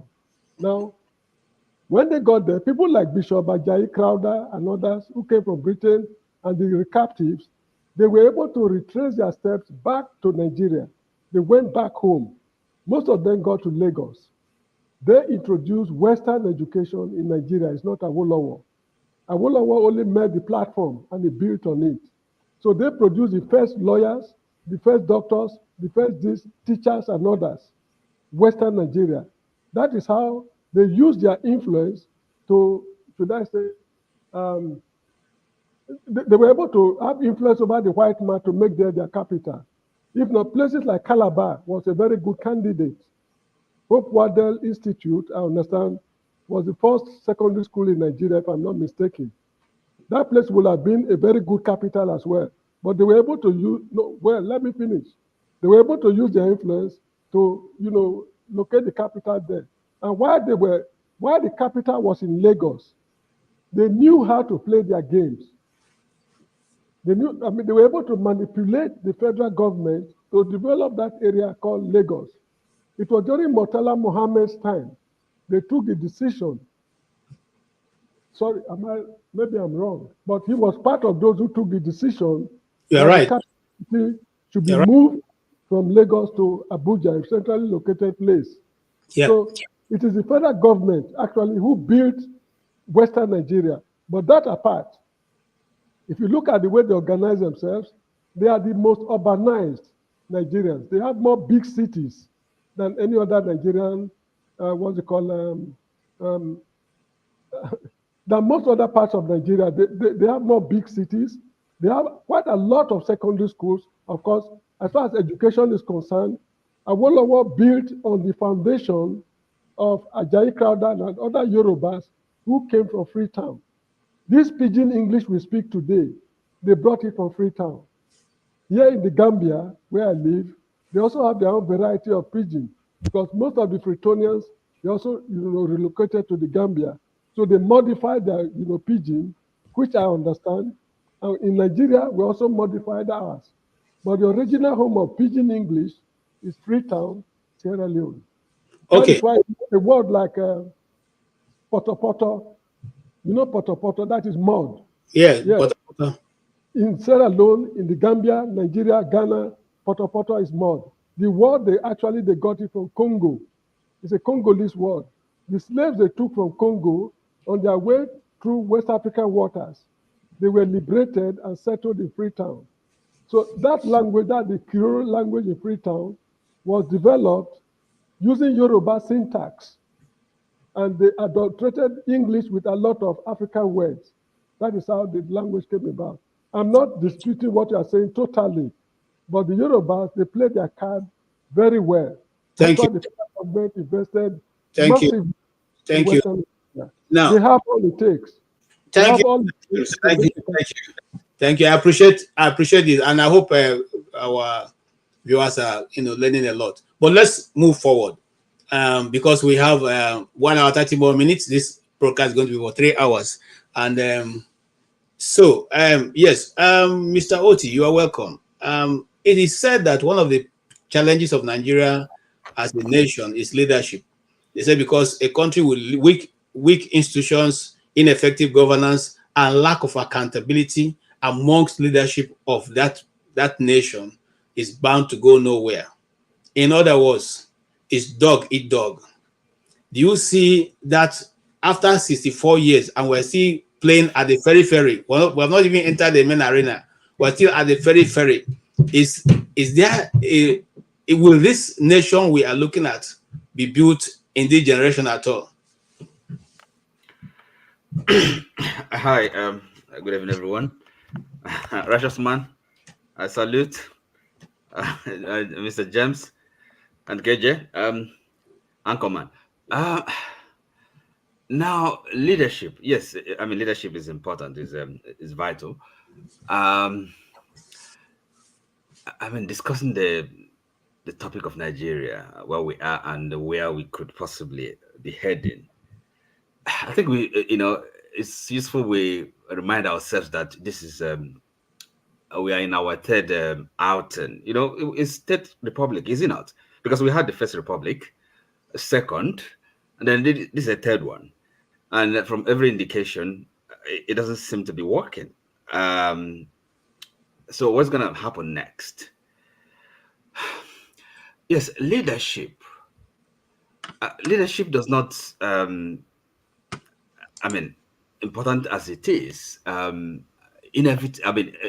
it's really for any kind of human enterprise or organization, leadership is everything. But then you also have to have the people to lead, followership.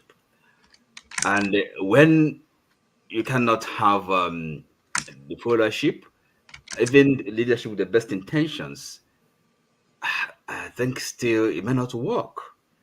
And looking at Nigeria, how is that followership composed? Is it possible? Can Nigerians, people that call themselves Nigerians, the peoples of Nigeria, I think the first challenge is really having a common purpose, bringing the people together. That hasn't happened, and there's no indication that is ever going to happen. So, where does that lead? Where does that leave us? Now, in our third republic, and then we have this crop of leaders, politicians.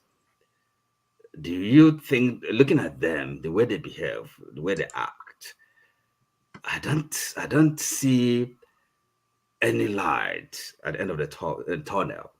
I don't see, none of them, or very few perhaps, seem to have any kind of a vision, much less articulating it, to command that required followership. Now, my honest opinion, at least from what I have seen, especially from the last general election in Nigeria, and some elections that have come after that, I can't see any hope, quite frankly, and it does appear that it's not going to work, and really, because look, think about it, and then the people in the house, the houses of assembly, National Assembly, the House of Reps and the Senate, that thinking about amending the Constitution. So, what is their commitment? What do they really believe in Nigeria and the people of Nigeria? Do they want to move the country forward, or is it not still the politicking? This kind of game playing. People trying to really working for their advantage, one way or the other, and not really thinking about this kind of national project. So, which nobody believes. Okay, so without that belief, the best thing perhaps for people of Nigeria is to really begin to think, we shouldn't be afraid of anything. The peoples of Nigeria, I'm using this, really to describe the various nationalities, because even before independence, the struggle for nationhood wasn't just about Nigeria alone, Nigeria as a country, but the various peoples of Nigeria, they've also, they had their own nationalist struggles, expressions. Maybe they also fought as nations, even while fighting for, or rather, even while they struggle for Nigerian independence or the nationhood was going on. The people of the East, people of the West, the minorities in the North, the same thing. So really, in a way, pay us better to kind of have and how it comes about, it doesn't matter. We'll draw back, go back, and then have a better understanding of ourselves. Okay, we can then with better governance, because it's really a matter of practice. It's not going to be much easier, say for example, for people of the East, people of the West, okay, as a people with their common value system, to kind of have it's just a matter of it's going to be easier, a lot easier for them to govern themselves, come together, and discipline themselves, and then build a nation, a country. So these countries or nations can still come together, can still work together, can still be united. Can be United States of United Nations, whatever. But this thing, Nigerian, it's not working. It's not working. And after 64 years, I don't know where we're going. Thank you, Oti. I just wanted you to learn, but you have gradually driven me to my next question, which will be going to Mr. Jagu. Jagu, you're welcome. A famous American president once said, "It will be a republic if you can keep it." In other words, every generation has to fight its own fight to either retain what it has found or to build a different level from what they have been able to inherit. In this situation, can you boldly say that Nigeria is a republic operating with democratic principles? And have we been able to keep what was given to us? Thank you. Good evening, KJ. And good evening, the rest of the panelists. Good evening, audience, as it stands. Thank you for putting on this show today.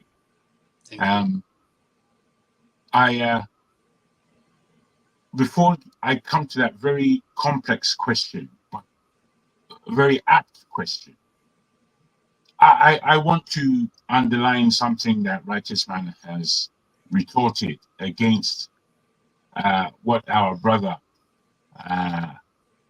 Mr. James, reiterated firstly. Now, I think, you know, in terms of nation building, it's funny where evidence of a reality has been explained, and yet still, because positively somebody mentions a ethnic group, there is almost what looks like to me, because I didn't really understand what you were saying, I didn't think it was at all necessary, Righteous Man. And then you come in to say that these people were not the people who made it conducive for Lagos to become the capital, and they had a Western region that was largely built up in such a way that there was interconnectivity through roads, through townships, into the villages. And this was working. And to not salute those who made that atmosphere possible, not just for themselves, but for others to come in, I think it's cheap. I think it's cheap of you to take it away. I think it not be Nigerian of you to take it away. I think it be sword fencing unnecessarily. I think it be another level of pride and boastfulness from a certain region of the country. So, having said that, my brother KJ, I'll come to answer your question.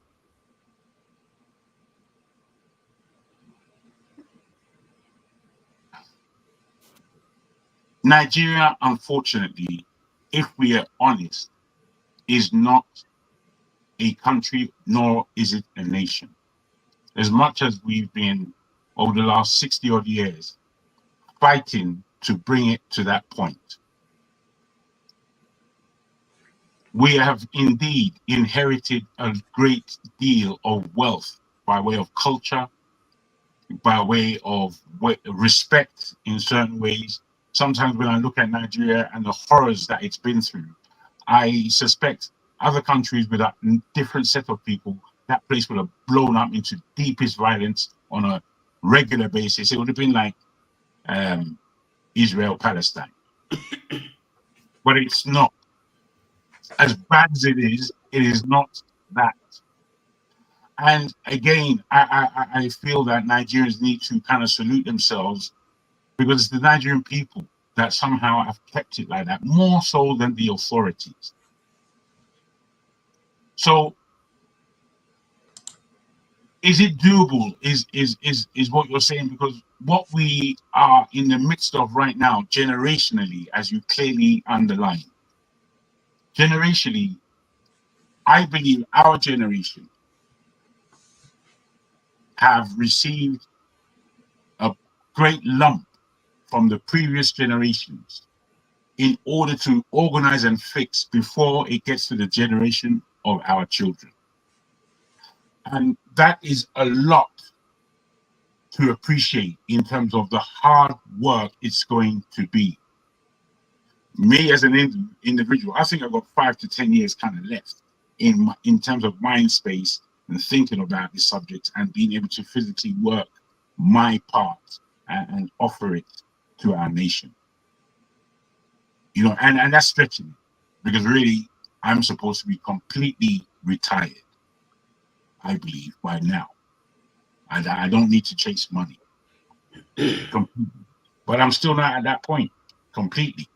So, you know, the way I see it, I've got my experience to offer. I've got my gifts to offer. And when speaking on a platform like this, I see a lot of us who are skilled in various industries and various disciplines. And I feel that somehow we have to galvanize that individual strength that we have in the diaspora across the world, and indeed in Nigeria, and put it to organizational wealth. that we now augment these necessary changes before it's the time of the next generation. I put it that way. Okay, thank you. Yes, I wanted to come back. I want to ask you a question, but let me go to Mr. James before coming back to you. Mr. James, yes, the question now I put to you also is what I put to Jagun. Have we been able to maintain? Is it a republic? And are we operating democracy?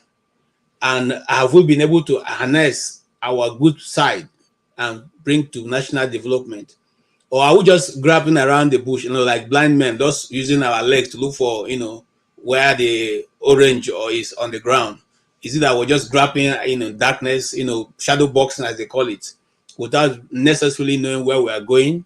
No national ethos, no national dream, nothing to bring us together. Even the national youth service corps, which was supposed to be able to bring the youth together and Nigerians to together, it has now become also segmented and all that. In fact, if you take the national youth service call letter and you spin it around, you will see where it's written that you cannot be rejected. Okay, but all the offices in Nigeria, including the presidency, rejects corpus. Your question be, just like they've said, we have issues with law, we have issue with leadership, we have issue with corruption, we have issues with, if we have all these issues, then just like Jogu said, that simply means we have not been able to, we're not a nation and we're not a country. Do you agree with that assertion? Yeah, to some extent. But you see, when I was growing up as a little boy, the country had focus, not the nation, because Nigeria has never existed as a nation. The country had focus. In Western Nigeria, where I grew up, I'm from Midwest, education was our focus because somebody promised us, if you give me your vote, all I need from you is your vote. Just give me your vote, leave your education for me, I will take care of it. And he was able to accomplish that. Then at federal level, internationally, we made our mark in war against apartheid and colonialism. We made our mark. Then also at federal level, we found it necessary to build a steel complex at Alaja. It was functioning. I saw it myself. I remember I took my students there on a field trip when I was a youth corper at Edo College in Benin City. That steel complex was functioning. They were producing steel billets. We found it necessary to build a petrochemical industry. We found it necessary to build refineries. We laid pipelines from the south to Kaduna Refinery, Oshogbo Steel Rolling Mill, Jos Steel Rolling Mill, Katsina Steel Rolling Mill. We build airports. All these are infrastructures for development, water supply, electricity, you name it. We were on course. But somehow along the line, we derailed catastrophically. And the amount of destruction we've done to ourselves is so horrible that I believe it's going to take more than a generation to correct the errors. Because it's very easy to damage, but to repair, it's not as easy as causing damage. So this is how I see it. Nigeria is not a country, as the gentleman rightly pointed out, let alone being a nation. I told you on this platform why I left Nigeria. It's a very long story. I don't know if I'll be able to summarize it. I was badly treated. I received free education at all levels. I never paid school fees in my whole life in Nigeria, even at university level. But when it was time for me to be employed as a lecturer at University of Sokoto, I was reminded that I was born in Ondo State, that I cannot get a job in a federal university in Sokoto, that I should try maybe the West, probably being that you were born in the West, you might get something to do there. If not, the ideal place for you is Bende State. It was at that point I decided to make up my mind to leave the country. My father was not happy about it. He said, just keep on trying. Luck will shine your way, did that. I listened to him. Now, I attended Arinze Primary School at a time in Benin City. Now, my father used this connection to see if they can give me a job to do as a teacher in any school.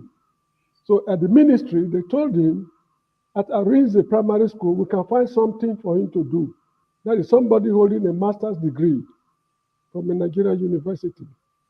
They will find something for him to do at Arinze Primary School because that is his alma mater at the time. I agreed because I was desperate to get a job. One day, my father returned from work and called me, said, my boy, I'm sorry. You have to leave the country. I now see it from a point of view. I asked him why. He said, those people are helping you to get a job at Arinze Primary School are telling me to come and join a secret society before they give you the job. He said, that I cannot do. So you have to leave. So he gave me money. I entered the motor car from Benin to Lagos, from Lagos to Badagry. That's how I continued traveling till I got to Monrovia. When I got to Monrovia at number 52 Center Street in Monrovia, these are Ladura Church people. They have a school there. That was where I got my first job with a master's degree to teach geography and mathematics at St. Samuel's High School. So that is how I left the country. What I went through is unspeakable. A majority of those who left after me even went through more horrendous situations in the country. So Nigeria is not a country, neither is it, what's it called, a nation. It's even dignifying at times when I refer to it as a country. It's a conglomeration of tribes. KJ, can I ask you a question, please? Yes. Okay, sorry, and of course anybody can answer the question because he talks about the country, the derailment. I just wonder if he could put his finger on when, or what caused derailment, because we can talk, kind of in global terms, talk about maybe collapse of value, okay, but when and what caused this loss of direction, loss of vision?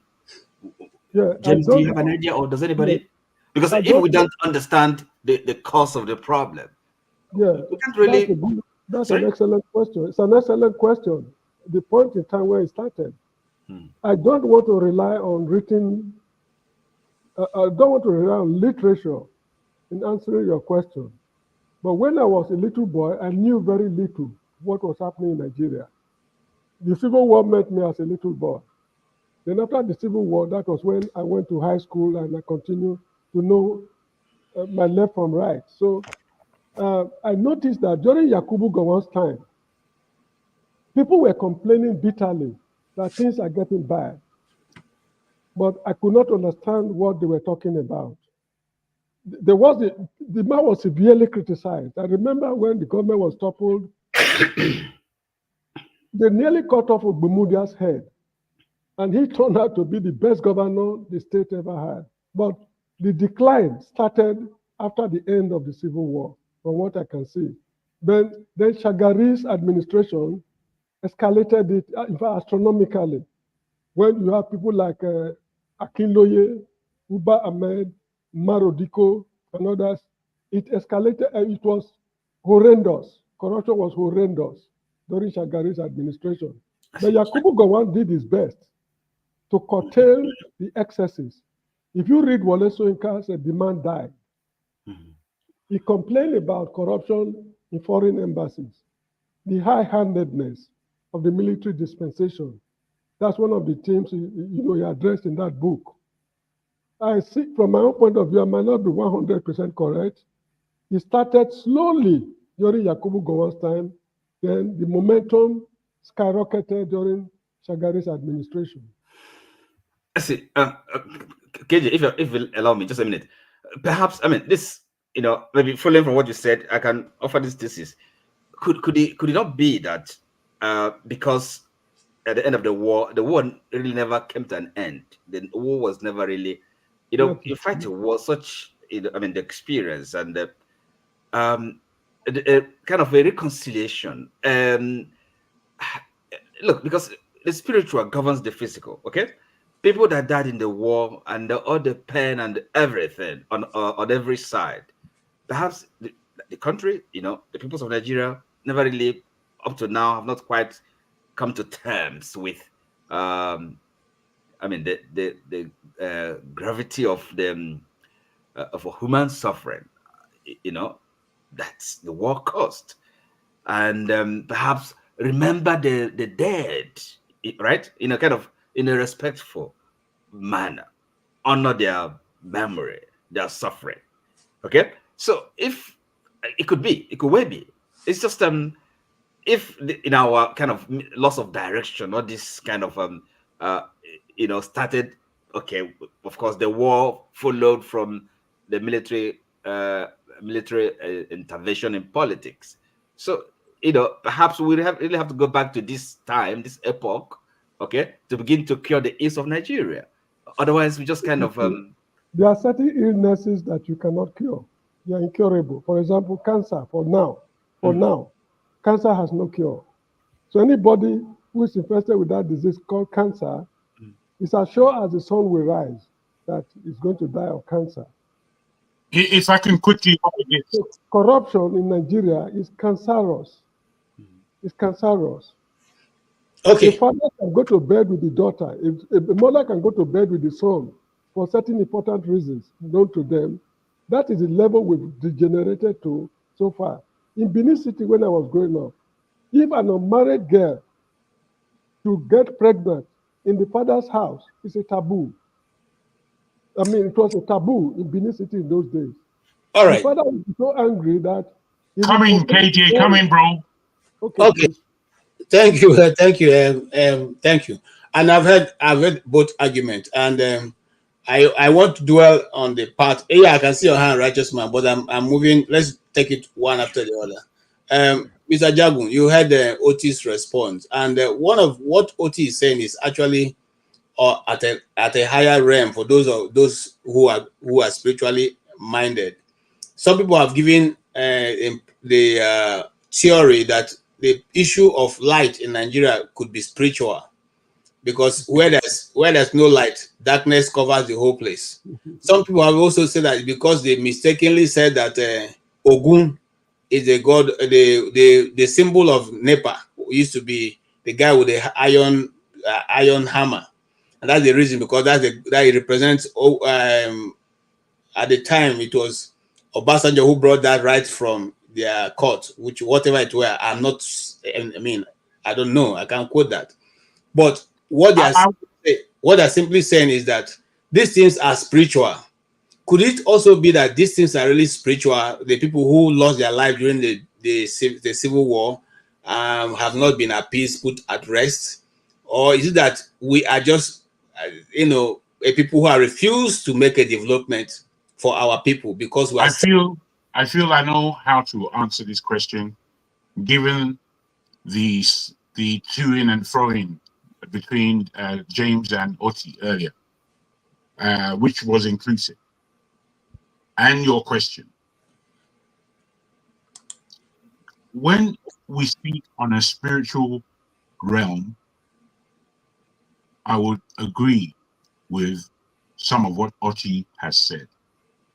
However, if we are speaking about a spiritual realm and we understand lives, suffering, death, humiliation, and all the mishmash that we go through as Nigerians, especially if we're living in Nigeria, then I'm afraid we're going to have to count every other thing as well, not just the Civil War. The Civil War, I would completely agree with Oti that it has not been given the respect of resolving the pain of that war against Nigeria as a whole, and particularly against the Igbo. It is a moving forward without paying any due diligence. Or I mean, where is Biafra Day? Where is the day for Nigeria to salute its lost heroes, one way or the other, no matter what side you're on? It's the people died, and we're still existing within that mainframe to which they died. Yet we do not recognize it. I 100% agree. But as we move forward in this thing called Nigeria, and we look left and right, we're just seeing pain and suffering as the status quo has always depicted. So, as they don't care a damn about Biafra and the war and saluting that time and period in our political growth, we still don't do that for anybody else's life. There is no value or care in that country on a whole scale. You cannot pick up one thing against another, almost. All you can do is depict. So the question that is before us is, how do we change this? Because as I say, you pick up any one subject. The question I ask as to when it began to rot. It began to rot before it was built. It was rotting before 1960. Let's not get it twisted. As much as it was a much happier place, it was more looking like Somerset in the UK than Lagos, Nigeria necessarily. But the reality is now before all of us in terms of what it really looks like to be a Nigerian. And to me, and I think to most of us on the panel, it doesn't smell well. It doesn't look right. As a critique on Nigeria, I would say it looks pretty ugly. Okay. Unwelcoming. Thank you. And I would like to see a change because I know it is beautiful. I agree. As the world to offer. So yeah, that's how I would put that. All right. Thank you. Righteous man, you heard that you're a righteous man from a righteous point.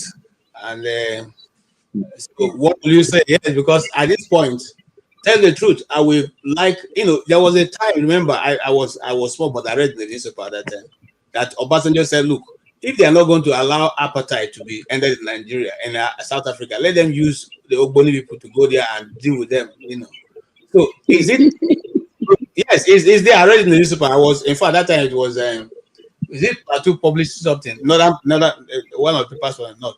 Now, is it time for us to go spiritual in the things war in Nigeria, or do we still continue to play at the periphery while we're... Yeah, KJ and the rest of the panelists, the people that just joined now, Ferrari, Jagu, and the rest, thank you very much. You see, I've always maintained one thing. That thing is, one, I hate distorting history for whatever reason. Two, if we do not get history right, we will continue to make the mistakes we have made. Okay? Why am I saying this? If you look at Abuja today as the federal capital of Nigeria, federal capital territory, or Federal Republic of Nigeria, you are not going to say the Northerners developed Abuja. And I want to be quoted correctly. I am not talking of education. I'm not saying that Awolowo did not try to bring free education. I didn't say so. But saying that Lagos was developed by the southwestern region is a capital lie. Because we have in government... It's unnecessary. Hold on, Jagu. No, Jagu, hold on. There is what is called special budget. That special budget is allocated for every capital city of any nation, different from other states. Now, the airport that is built in Abuja, you will tell tomorrow, historians will go and tell the Northerners that you are the one that built it. It is the federal money that was used in developing Abuja, and that was exactly what happened in Lagos State. And in 1914, when the Southern Protectorate and the North was amalgamated, Remember that Calabar was the capital of the Southern Protectorate before the amalgamation. And after the amalgamation, he moved to Niger State for a while, then moved down to Lagos. You see, my brother. And so hold on. Let me just give this to you. Because if you go to the comment section, let me give this to you. Let me give this to you. Jagu, you've been talking before. I didn't interrupt you. Hold on, I didn't interrupt you. Can you allow me to say my word? No, please. Federal capital, my brother. A federal capital is just that, a federal capital. It is built by the nation of the people. You arguing that Lagos is a federal capital is known to us. You don't have to repeat things that are plain and give it so much rhetoric. All it speaks of is your bias towards just lending the understanding to what was said before as regard the Western region. That's what you are doing. We know what you are saying is plain to us. It's schoolboy stuff. I don't come here to listen to schoolboy stuff. Jagu, listen to me. My brother, Jagu, listen to me. Jagu, listen to me. Ibadan was the capital of the Western region, not Lagos. You're giving things I know. You need to be school to understand. Lagos have never been the capital of the Western region. It was Ibadan. Lagos is the federal capital of Nigeria before it moved down to Abuja. And so the development of Lagos was the federal capital, federal money. It was not a regional money. It was not a regional money. And you have to understand it. It was not a regional money. So don't say that the development of Lagos was a regional money. If you say the development of Ibadan was a regional money, I agree with you. Because that was the capital of the Western region. And Lagos is the capital of the Federal Republic of Nigeria until it moves to Abuja. So don't distort information and don't distort history. So back to the issue we are talking about, back to the issue of spirituality and no spirituality. Yes, spirituality and no spirituality. After all, when you look at the world economy, Google it. As at 1960s, the Eastern region had the best economy, the fastest growing economy in the world. Is there. So what are you talking about? I hate distorting information. Let's call a spade a spade. So the issue of Nigeria, somehow, me personally, if we are saying we should appease the dead, when the livings are hungry and angry, the dead does not manage economy. It is the living that manages economy. It is the living that creates good roads and build institutions. It's not the dead. If we are trying to appease the dead while the livings are not living well and they are angry and bitter, I don't think appeasing the God will solve the problem. After the war, have the living be reintegrated into the main affairs of Nigeria? That is the question. Because it is the living that champions development, it's not the dead.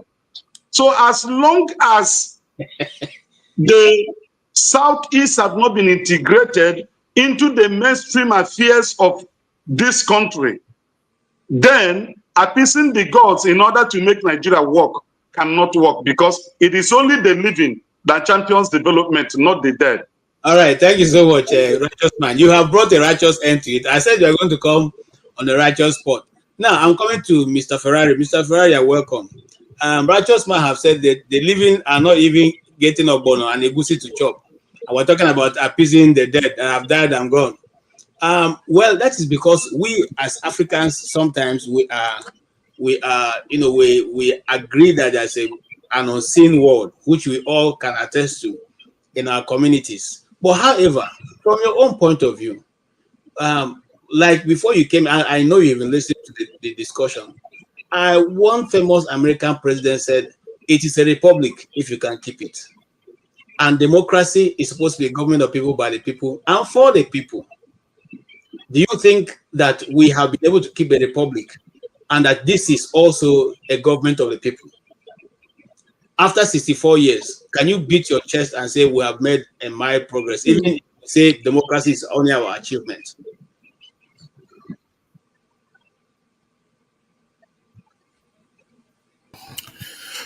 Good evening, everybody. How's everyone doing? To your question, KJ, I don't believe in answering questions that we all know the answer to.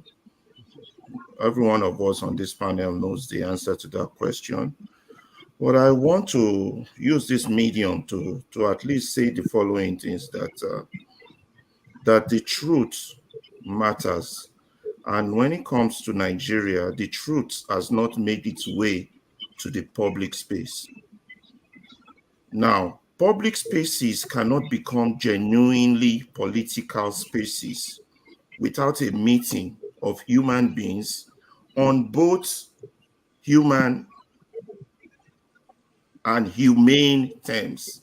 On both human and humane terms, they cannot become genuine political spaces. Denigration and expectability are poor grounds on which to build a polity and a praxis of freedom. Deep down, every liberationalist is an optimist hoping for freedom. Nigeria says it's celebrating 64 independence, but it has never been truly free.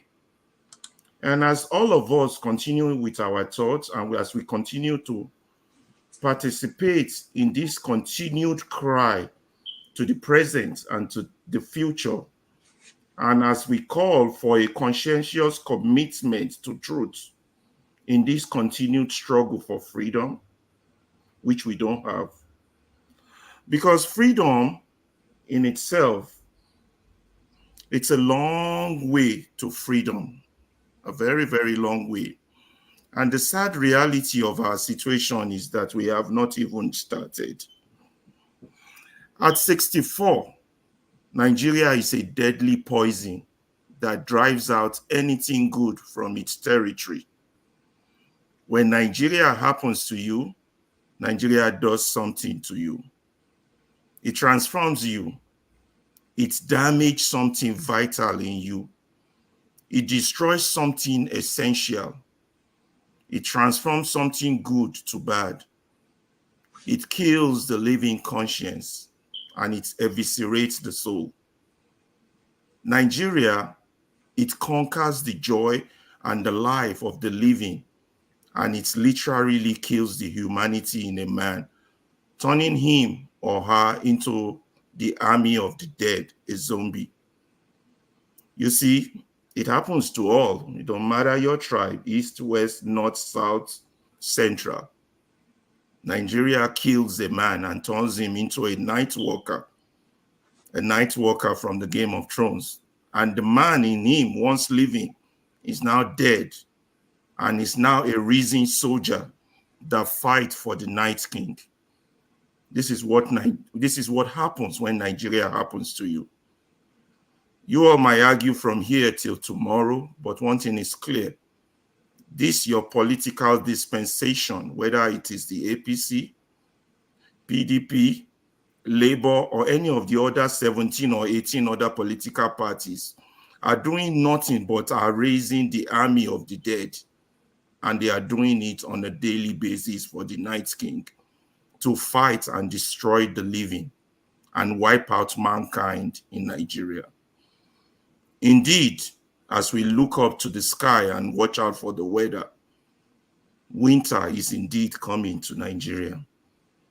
And that's what we should be more concerned about.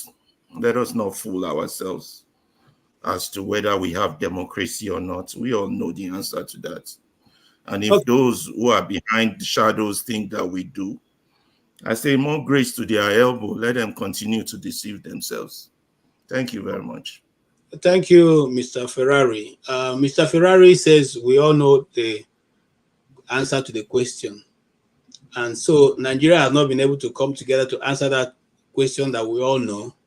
Maybe, Pastor, can you give us Can you give us your own understanding why Nigerians know the answer and yet we are refusing to pick up the answer and make our countries good? Because I don't think I didn't ever plan to live in the West. I mean, but circumstances brought me here, at the time I didn't want. So in a way, he is correct. Not all of us. I like the breeze in my community. I have a big odara tree in my compound where we sit, and coconuts, and oranges everywhere. You get fresh pawpaw from the tree. Every morning we sit after taking tea, we bring it down and all enjoy ourselves. But here we're eating food we don't even know how they are produced. So, to a large extent, do you think that we know the answers and yet we are living in diaspora? Of course, we know the answers to our problem. I will just take it from Otis' point of view that says the spiritual governs the physical. So let's imagine that Tinubu stands up today during his speech and he says, we now remember the soul of those who have died during the Civil War and everything. And magic, every Nigeria will just become America because Tinubu has acknowledged the souls of those that are dead. Yes, the spiritual governs the physical, but what is the spiritual? What is spiritual? Spiritual is you and I telling each other the truth. You don't go up in the sky there or go to God and bring it. No. Spiritual is you and I acting justly towards each other. That is what it means for the spiritual to govern it. The spiritual is when you see your fellow man, in trouble, just the way Nigeria is, and the leaders now see to themselves and say, no, this is wickedness that we are doing to our own fellow human being. Then we have a change of heart. But the idea that they have to appease the dead or whatever it is will bring a change to Nigeria. There was war in America some years back. Even the 9/11, a lot of people died, but America still keep developing. It is just outright wickedness. So if we're going to go on that spiritual aspect, then we need to put it in context. If my people that are called by my name shall and turn from their wicked ways, it's wickedness that we're experiencing in Nigeria. Some of us were part of this wickedness. I try to stay in that line that some of us contributed to that wickedness before we left the shore of Nigeria.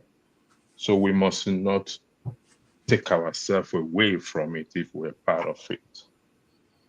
And as they say, the change must start with me, must start with you, must start with every one of us.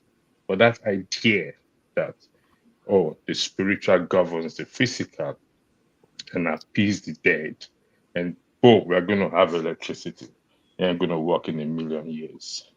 Never. So we have to start with not just to tell each other the truth, to act the truth. That is where we'll start to see a change from the leaders to the people, from the people to the leader. It doesn't matter how old Nigeria is. It makes no difference to me if Nigeria is 64 years and found its ways or found its roots. If we want to change it, like I think the speaker that was here on Saturday, if I'm correct, he said, no, it wasn't the speaker on Saturday, it was another speaker that in 2 years or 3 years, if we have good leadership, there will be this change in Nigeria in a space of 2 or 3 years because Nigerians all over the world are making names for themselves. They are in position of authority. They are trusted, put in position of authority. So that is the kind of thing we need back at home. But we must not go in this. Let me round up with this. Most of you are familiar with the story of Nehemiah. who had the destruction of Jerusalem. He didn't just pray. He went to Jerusalem to rebuild it. That is the spiritual controlling the physical. He didn't say, let me pray only. He went there and rebuilt Jerusalem. And that is what is required for us to rebuild the nation. Okay. There was war in Japan. There was war in China. I'm not an historian. Historians will agree with me. But they are developed today. And people are still dying there every day. So I yield the floor back to you, KJ. Thank you.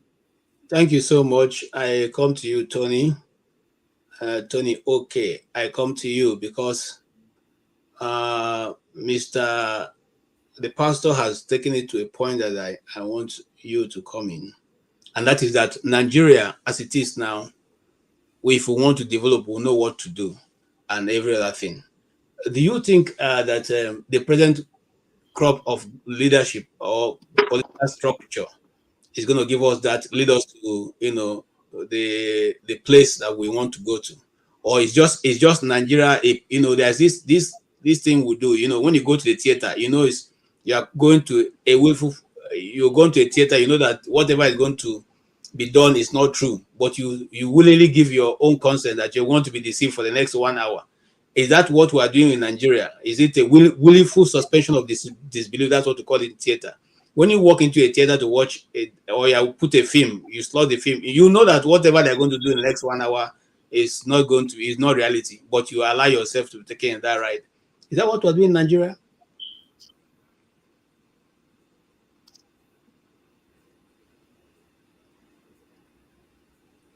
I can't hear you. You're muted, sir. Sorry. Yeah. Okay. Can you hear me now? Yes, sir. Okay. I thank you for inviting me here, allowing me to be in the platform, and then thank you to the pastor. I heard all he said. Coincidentally, too, I'm a deacon, and so he is in an area where I am very comfortable and I like to talk about. But this is not about preaching anyway. But let me just continue from where he stopped. And I want to use Israel as an example. Israel, if you remember, was in tutelage in Egypt for a long time. And because there's a prophetic destiny for Israel, divine destiny for Israel, everything that happened to Israel was something that God allowed, and God used to get Israel out of Egypt. So Israel has a destiny. I think Nigeria also is a client nation for God. Nigeria has a destiny. And so if we borrow from Israel, I'm not surprised that we're going through the same type of challenge. It might be slightly different. The peculiarities may not be the same, but Nigeria is going through what I would call a teething problem, that I believe that will ultimately resolve itself in a situation where we all come together and work out a path that will, advance this nation in the direction that they should go. But let me just finish what I'm saying about Egypt, Israel. Israel was supposed to, the Israelites were supposed to take a journey of about 11 days from Egypt, during the Exodus. The journey was supposed to take about 11 days. But they ended up spending 40 years. And the man who did all that he could for God, called by God to lead, could not get to the promised land because of human challenges that he had. And so his getting to the promised land was truncated, even though he saw it. I think that is the kind of trajectory that Nigeria is going through right now.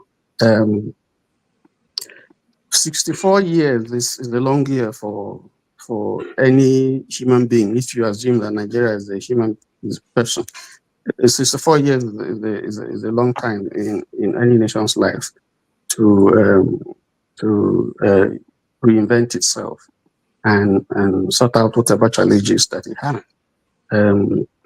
But unfortunately, here we are. And the critical question to ask is, what's really the problem?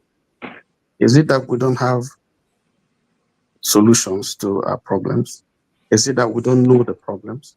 Is it that we don't have the human capital? Is it that we don't have the wherewithal to deal with our problems? And if you ask me, I think the answer would be no. We know what the problems are. We know what the issues are. But the tragedy of the Nigerian nation is that those things that God has endowed us with, that naturally would be translated to very tangible, resources that would help the growth of our country, have all become negatives. Ethnicity, our multi-ethnic and religious character, the knowledge-based individual that we have. We have very, very, very a lot of virile youths who should be used to push, unleash their various potentials to advance the cause of a good nation for Nigeria. But all these have not been properly translated. Leadership has been a question. Yet when you look at the United States, you find out from records we know that if you look at the various immigrant groups, statistics tell us that Nigerians are the most educated. All right. Hold on, Mr. Tony. I will ask you this question, and I need it like in 1 minute. Yes. So going forward, do you think it is better for Nigeria to continue to remain united or to separate? In 1 minute. No, I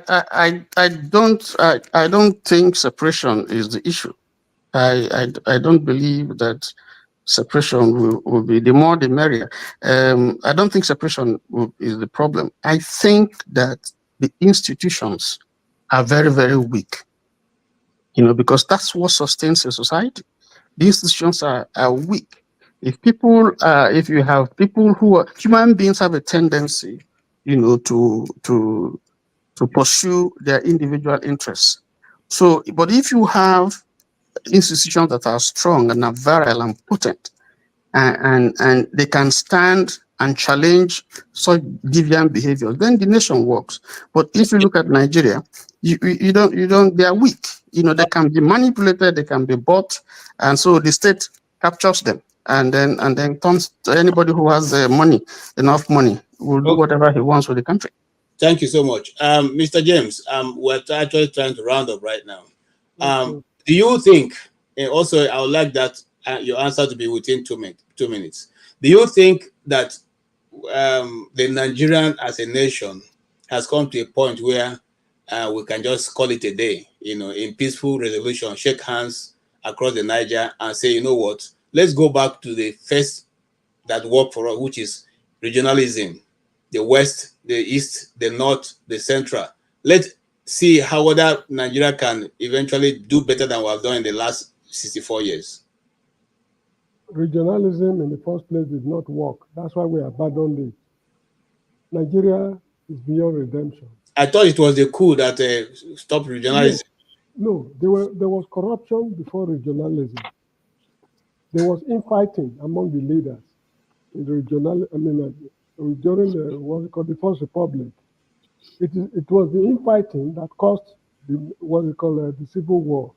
If you remember, when the British military left, the military was Nigerianized. Incompetent military officers were catapulted to hold positions they were not capable of holding. So they could not differentiate their military interest from political issues. They got themselves entangled with politicians, and the politicians messed them up.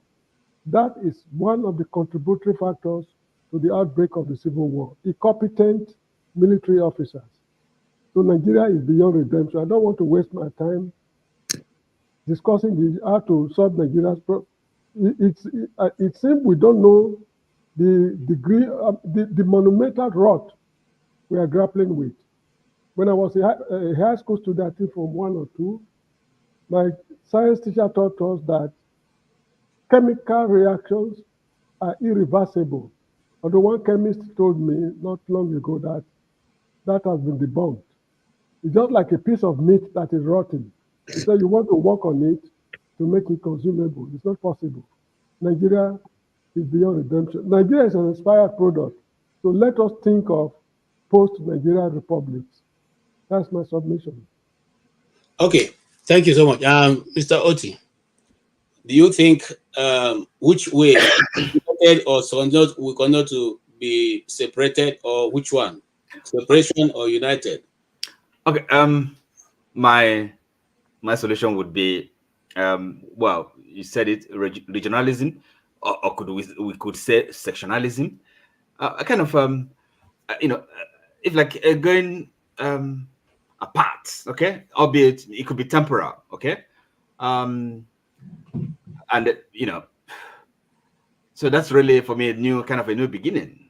So it won't be too drastic, and it's not it's not a total disintegration, but the regions or the sections to have more self-autonomy, and then to decide their destiny, and then maybe at some future point we can still have a Nigerian country, Nigeria, or by whatever other name called, but a separation to lessen the conflicts and the tensions, and the struggle for the power at the center.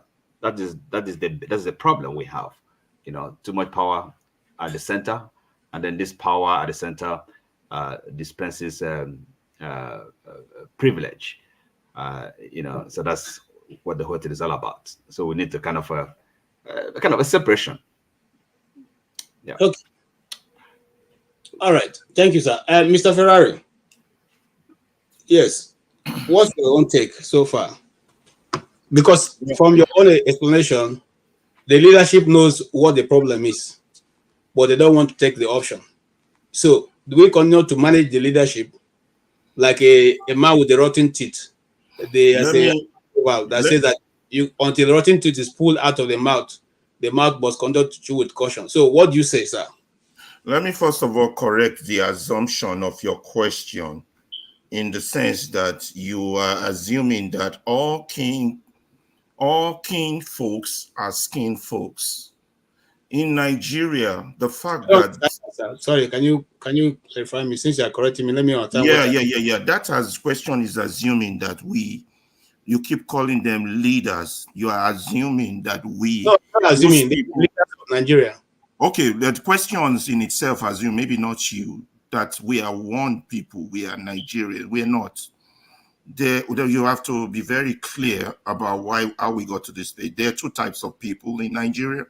Some people would like to say two tribes, not Yoruba, Hausa, Igbo, Benin, Shakiri, and all the other types we've been talking about. There's only two types. There is the ruling tribe, and then there's the ruled. The ruling type are not your kin folks. They are not your people, but you keep assuming they are your people. And as long as you work on that assumption, you continue to make the mistake. But that's not the answer to the question you asked. So the question you asked, we have three directions going forward. One, the issue we have is an issue of value. We have value, the issue of character value. And to change value, you have to change culture. For you to change culture, you have to ask yourself, who are the people in the society that can change value and culture? And those are the elites, the educated ones. the civil society, the traditional leaders, and most in particularly, one of the most important are the religious leaders. So once you get these people to be on the same page in an homogenized position of value, then they will now go down and be the light to shine in the darkness for the people who don't know much.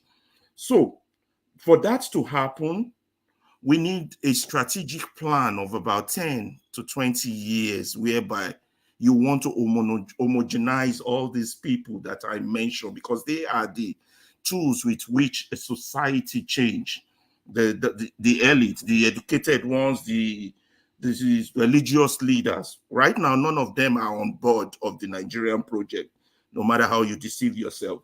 So that will take 10 to 20 years of thorough planning, meetings, execution, and then once they are homogenized as one, then they will go to enlighten the people. So we're looking at 10 to homogenize them, another 10 to get to the people, and then the society will change. But the society can change tomorrow.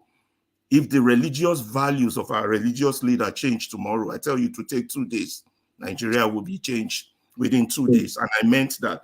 So that's the first direction we could go.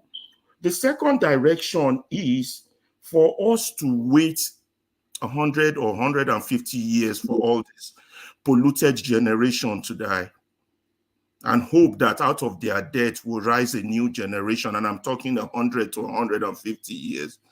Then the third and the last way is to break the monster into smaller pieces. Break that monster, that terrible dragon, into smaller pieces. But the problem that smaller pieces will have is that they will still go with that value to their new location, and they too would still undergo, or would need to undergo, the homogenization of their elites. So those are the facts that are available from my own perspective. 3 possible directions.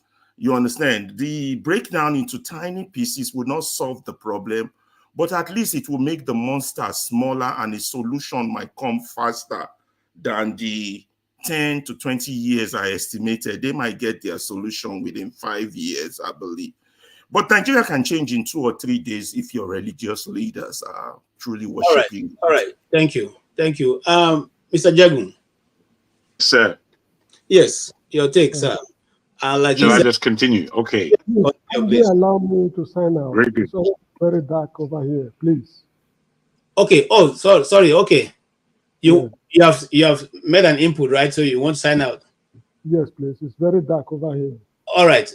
Have a good night. Thank you so much indeed. I wish you all well. Thank you so much. Thank you. Okay. The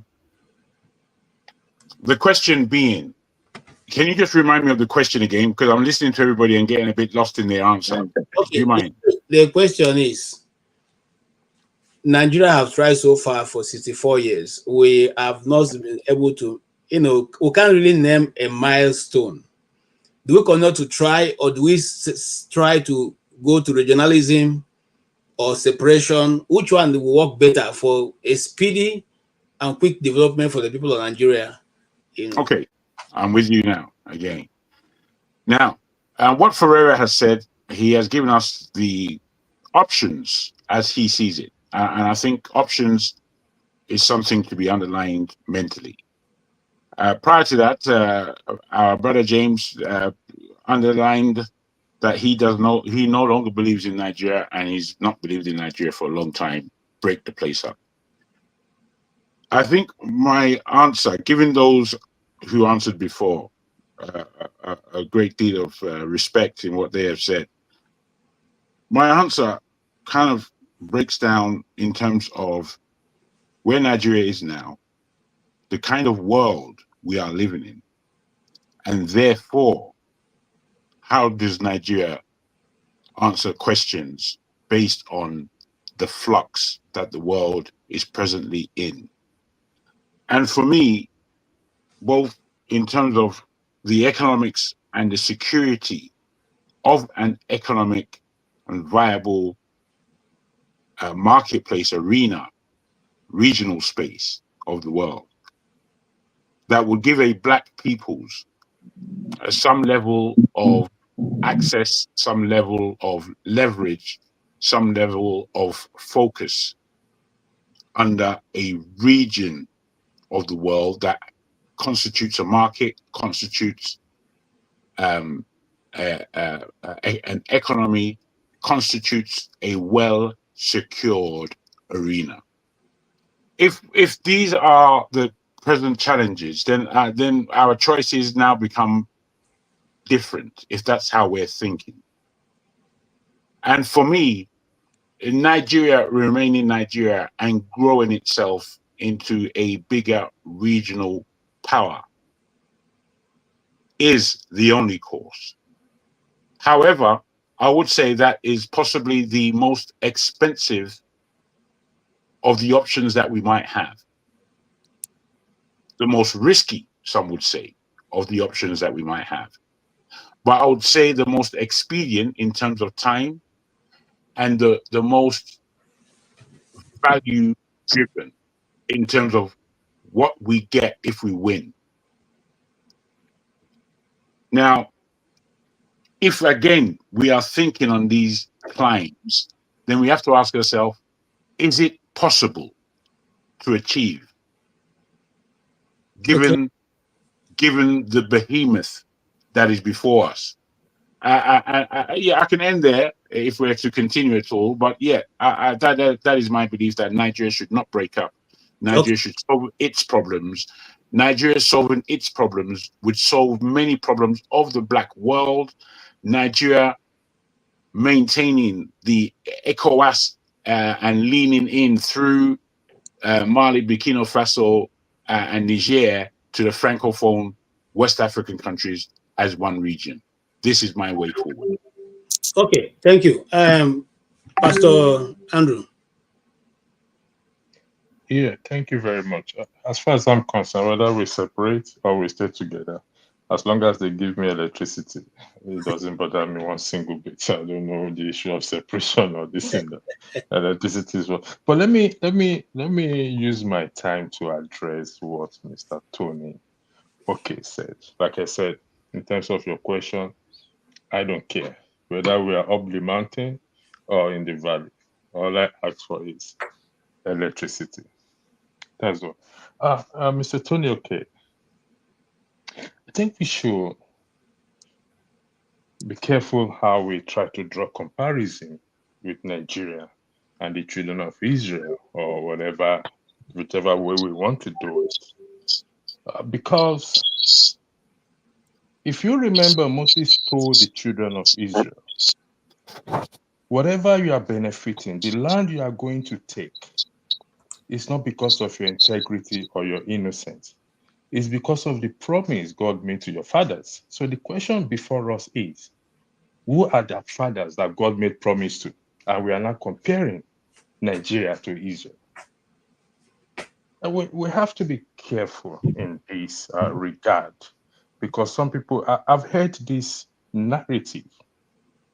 Oh, Nigeria is like the children of Israel. No, there is no scriptural, no scientific evidence to that. And we'll have this another day. This is not for it. We'll have this discussion another day.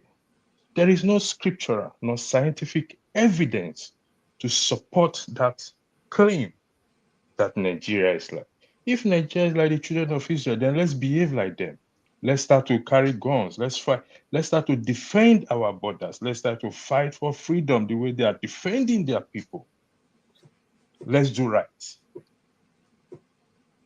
We don't have to go through 480 years or 430 years. No, there is no comparison for that.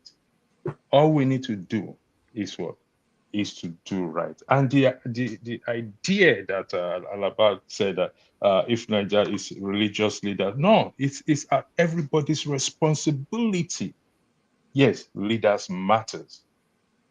I have to tell you the truth, you have to tell me the truth. I have to act the truth, you have to act the truth. It is everybody's responsibility, not a religious leader. Thank you. I yield the floor back to you, KJ. Thank you. Mr. No, Jagun, we're rounding up, not going back. Okay, yes, Tony, you have, yes, 2 minutes also. You are muted.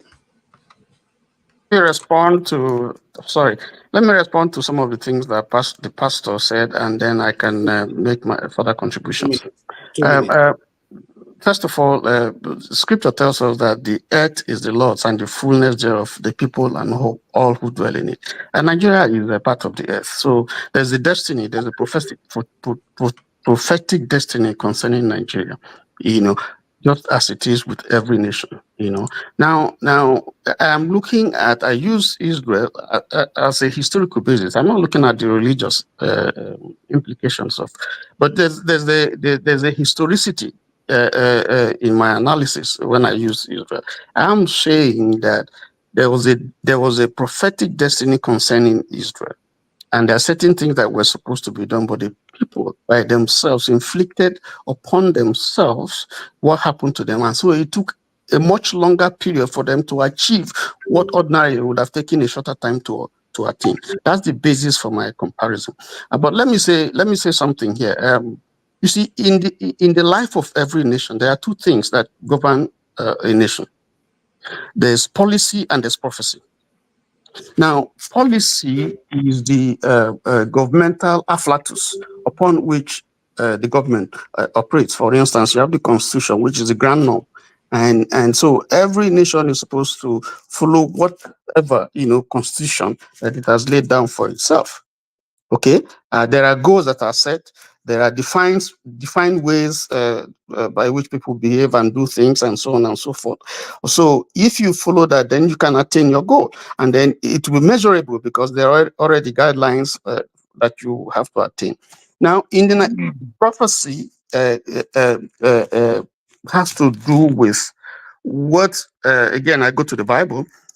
How God wants a nation to be ordered. How does the Bible says that when a good king is in the throne, the people rejoice. Righteousness exalts a nation, and sin is a reproach to any people. So prophecy has to do with the way God wants a nation to be governed, the way they treat widows, the way they treat the orphans, the way they treat, the way a king should rule or a leader should rule, So the contiguity between prophecy and policy determines how far a nation goes. If the policy of a nation, it doesn't matter whether it's a Christian nation or not. Take, for instance, Dubai, for instance, or take any Muslim nation that they are not Christian nations, but they do the right thing. And what the Bible says is righteousness exalts a nation. So it's forensic rightness, doing the right thing. Now, in Nigeria, there's a tragedy, with our situation, that the constitution is not followed. So the judiciary, for instance, the arms of government, the various checks in the system that you have collapsed. The judiciary is cash and carry. The legislature, of course, you know what we see, and then the leadership is a total failure, and then the followership is a problem. So when you have, in terms of what they do, a nation that does the right thing will prosper. If you don't do the right thing, if you pray from now till tomorrow, you are not going to prosper. That is the truth. So until Nigeria begins to redefine itself and reappraise its situation, okay, and identify what it wants to achieve, and everybody, comes around and contributes to the attainment of that particular goal, that will lead to the greater good for the greater majority of the people.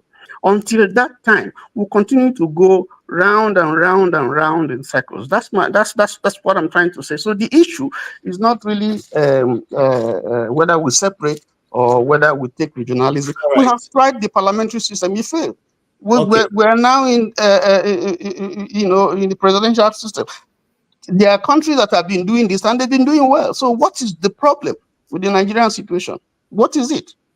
Okay, thank you so much for that beautiful contribution. And Forefather, you are the last speaker. Yeah, thank you for having me, KJ. I appreciate it, and greetings to all the panelists. Greetings to the chat and to the viewers. Separation or unity? I think we've had separation. We've tested it before, and it didn't get us anywhere. And we tried to do it again. It failed woefully, and it weakened us till date. It's still weakening us. And if you look at the challenges that we face in the world, it's a complete wrong-headed thinking to think separation is going to help us deal with those things at all. If anything, we should be looking at forming bigger groups. There is a reason why the Sahel nations are a little bit respected today, because they were able to achieve something that many of West Africa couldn't achieve within a short period of time. And nobody, if you want to mess with one of them, then you have to mess with 3 of them. The whole world is forming greater groups. And we are arguing about whether we should form smaller groups when we are already disadvantaged in such a way. Whatever we can do separately, we can do it together, and maybe more together. So we were separated once. We had our own way of ruling ourselves once. We lost it all, every single one of it. And we are still trying to recover ourselves today. And now, what is the argument? We should go back to where we were before, as if that was going to change anything. It's not going to change anything. I wish it would, but the world is not waiting for you. The world is ganging up against each other. They are all forming bigger blocks. And if you look at what is going on in the Middle East today and look at what is going on in Ukraine and everywhere, the fact that we are not even ready, and they are there. We are not ready, and we are still here navigating whether we should break up or not. We are facing existential issues here. Can you tell me whether you can compete with the powers that are arguing amongst themselves? The ones with bunker busters that can go how many 30 feet down under the ground and destroy lives, flatten whole cities, flatten whole block area within a few seconds. That is what we are dealing with. That's the world we are dealing with. It's like an Olympics game. And you are not even ready for it. You are not even preparing for it. You are looking to say, okay, let's not go and run on the racetrack that the fastest races or Usain Bolt is running. Let's just go and run with the nursery school kids. It's not going to get us anywhere. And these things, there are consequences to it. This is not a joke. The topic sounds like, okay, it's just this is a kind of exercise in thoughts and what people believe in. But there are consequences to these things. If we don't get it right, we are going to be in serious problems. If you think what is going on in the Middle East is going to stop there, it's not only going to stop there, it has implications for us. That's why our nation cannot function, because we don't seem to get ourselves out of a space where we can fully become aware and become self-actualizing, whereby what we believe in, we go ahead and do it. Other nations can do it. Even small Israel can do it. And we can still do it. And we want to argue whether we should divide. Personally, there is not much to be gained from it. It's just going to weaken us. The only reason why you hear about Nigeria today is because of our size. That is the only reason. If we become smaller, it's going to be Ethiopia. It's going to be Burundi. So breaking up gets us zero. It just weakens us. If anything, we should be looking to bring ourselves closer to ECOWAS. So we'll have a strength of about 500 million people, and That's all right. of them, we start gaining what they call economics of scale. So many things you gain from working together in the world today. The reason why you have Especially to as a do that, Nigerian. yeah, the reason why you have to do that is because that's what the whole world is doing. They are all ganging up. If you go and look at the agreements that they are all signing amongst themselves, it's crazy. These people are already friends, so you are already friends. You're already trading together. You have military alliances, and you're still signing agreements. What is that? And we are looking to just break up apart, go separate ways. No. KJ, I'm not going to argue for that. KJ, I'm sorry. can I allow me? Let me just a minute. Offer us. No, this is a false argument. Now, you talk No. about I think you should allow him to land, though, because he's landed. he's on a position that at least I agree with. The jargon. Allow me, okay? Forefathers, yes, big and bigger is good, but these nations, Europe, for example, you talked about, is made up of independent, countries, all right? So, I don't see Nigeria can be big, but it doesn't have to be this unwieldy, entity, a group of people you cannot govern. All right. So when we talk about and separation, the autonomous regions or sections, if you like, if they are strong by themselves, nothing stops them coming together, functioning as a bigger group, a bigger bloc, perhaps with even other countries together. But each strong, well-governed, independent, autonomous, self-determining. So what is wrong with that? Can I quickly come in before Father continues, please, sir? I think it's up to KJ to allow that. Yes, that's who I'm putting it to. Sorry? Okay, can you allow, you see, I'm trying us not to elongate it, but let's Oti finish, then you speak, and then forefather. And then any other person who want to speak. So let's just, if you have anything to, we can also equally take your own. So let's not be like. Okay. So what I'm saying, this argument about size is not really, it's not it's not the be all and end all. Okay, size that is really not functioning, that is disorganized, in disarray, and directionless. What's the point of it? I mean, we are big, but what are we today in Africa, in West Africa, in the world? And what are the indices? What is our reputation? I've got his point, or I think we have his point. You see, we are big. Can I say this? Can I just quickly interrupt you? As you said now, KJ. Okay, talk now, Jagun. Thank you. You see, I would have liked for Forefather to have continued without interruption, because what you interrupted and the point that you brought in your interruption was an aspect of his whole argument. Now, I don't know if you are listening to me, Forefather, but what you are saying differently from what I'm saying is exactly the same to what I said, and I gave it the stages.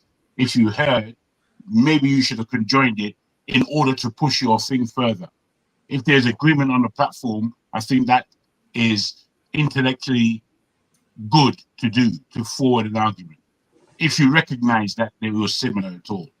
Now, when OT speaks, I feel that he, apart from not listening to the arc of the argument, he asked questions about governance. How can you govern 500 people? You can govern 500 people, 500 million people, if you're doing it correctly, my friend. And because of the Francophone, Anglophone, Portuguese aspects of West Africa, apart from our own individual ethnic biases, this is a complex thing. But because there is such a thing as wisdom, there is such a political device as Pan-Africanism, where there is a voice that needs to be spoken for the downtrodden of that West Africa that would come to an agreement in order to give us standing in the world. I'm afraid you can't object as minimally as you do when that is what we are playing with. What Forefather is putting forward is the importance, the urgency of our position globally right now. What steps are we really going to take? Are we going to continue flimmer-flammering between this and that, which is an argument to have? Or are we going to look at a macrocosm idea that a country like Nigeria should lead? This is what we've got to get. We've got to get on the same page somehow. Please listen. I believe we really need to pay attention as to what we're supposed to be listening to and the point of view that is laid before us, but we are not seeing it. Yet it's in plain sight. But many of us still are not seeing it. So please allow Forefather to continue, please. All right, thank you. Forefather, please continue, and you have 2 minutes. Thank you. Oh my, that's very generous. So as I was saying, it's not that no nation will not have any problems. You will have your problems. You will have the ups and downs. But when the chips are down, the bigger you are, the bigger punch you can throw. The only reason why they are worried about Iran today is mostly because of the size of Iran. Iran is bigger than even Iraq, and Iran is bigger than Lebanon. Russia is bigger than both of them, and China is bigger than the other. If you want to take them on, you're going to take China on, you're going to take 1.4 billion people. And good luck with that one, how you're going to come out of it. And the same thing with India. And the idea that, I hear your argument that European nations are separated in terms of individual nations. That was when they had the advantage of technology when they came and conquered us. One nation, small, but they can conquer us. But yet, with all that disadvantage, they still now are grouped in one bunch, like NATO, EU. If you see how many agreements they are signing amongst themselves, it's scary. They are basically one nation.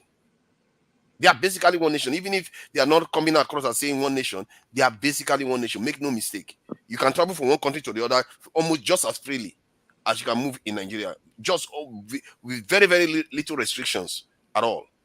So the idea that they are not behaving like a nation, they are actually behaving like a nation, and you can see that the way they approach things in the world. Whenever they come at you as a group, and when they sanction you, all of them follow it, all in one go. Can you say that even within West Africa? If barely even Nigerians can even enforce one rule that they put in place for the entire country. So we have to figure out a way to work with each other, because whatever you want to achieve separately, you can achieve it together. And I believe we can do better, and we should be looking to even expand our influence to West Africa, this in Cameroon, and somewhere during in the Congos. At the core of all these things is our ability to be able to assert our sovereignty. And to assert your sovereignty, you need to take care of your security. If you don't do your due diligence to do it, you can see that in the world today. No war was happening last year around this time. No war was happening the year before that. But look at what is happening today. Because when the day comes of the day of judgment comes, and you are not ready, I feel sorry for your people then. And this is what pains me the most. This is why I come across here and I sound as if I'm crazy sometimes. Because that vision is always in my head. I always imagine what it was like for the kingdom of Benin when the British came and they just destroyed everything. The king, everybody gone. Your whole world is upside down. We don't know what that is like. We've never visited, we've never lived through that. If we know what it was like, maybe our eyes will be more open to the danger that we are in. We are not prepared for anything. And I really say that we need to wake up to this thing. And if we refuse to wake up, we will be woken up. Let's pray that when that day comes, when we are woken up, we have a chance to survive it. Because the last time when our eyes opened up, we were colonized for almost 60 years, and they brainwashed all the leaders. Today, we've still not recovered from it. When they come back again to do it the second time, we may not survive it again. And the consequence of that may be far more reaching. And this stuff gives me nightmares. It gives me nightmares. Thank you for the 2 minutes. Thank you. Paul Father, you have never spoken better, my brother. Okay, thank you, Jagun. On this faithful note, I'm going to bring this discussion to a close. But here is what I would say. Some people are asking, where is another representation on this panel? We didn't invite anybody who is here. Everybody came on their own evolution. If the northern people wanted to be here, they will be here. But however, I also spoke generally. I wasn't leaning to any direction. And I made it very clear from the beginning. Our leaning this time is not going to be about the Biafran question. Maybe on another day, we can take the Biafran question. Our leading this time was to see which way we can manage to bring our nation together and move forward. And so far, all the panelists have been able to expand their ideas with you, and so you can make your own conclusion. We deliberately didn't allow people to drag you to a point where to say, this is where you stand or this is where we stand. No, we allow you to look at put all the comments or their points together and decide for yourself where you want to be. But I had to go, and this is my own opinion. We can't always say because we are a big nation and we're big for nothing. We have not even been able to pursue logically a policy in Africa and use our size to get it. It was so difficult to even get additional, even into African Development Bank. The only reason why he was able to excel in that thing was because he speaks French more than the French people. And I can still remember in his submission, he did everything in French. To the amazement of the French people, he spoke better French than they speak. And so they saw him as an exceptional person. So consequently, all their plans didn't work. So when some people come and say it's Nigeria that made it, no, Nigeria didn't make the man. Is brainy. Is well, in fact, it's so is he excelled in the presentation of his paper, and they had no choice but to take him. So why am I saying that? I'm saying to say the size, we have not been able to use our size to get anything for ourselves. We have not been able to use our size to even get Liberia and Sierra Leone that will help to liberate to be on our side. We didn't use our size to get South Africa to even have respect for Nigerians. So the size have not really helped us in this case. However, if we're talking about size and location, if we look at people like Israel, and we sometimes like to refer to Israel, Israel is a small nation. They have been able to hold their own. There are 9 million people. Estonia, it remains one of the most advanced technology country as in technology in the world, and they are very small. I think they are less than 15 million people. Okay, Ghana is 40 million people. So I'm just saying this to say that we in Nigeria have enough number to try to, even if we wanted to go on our own, to go.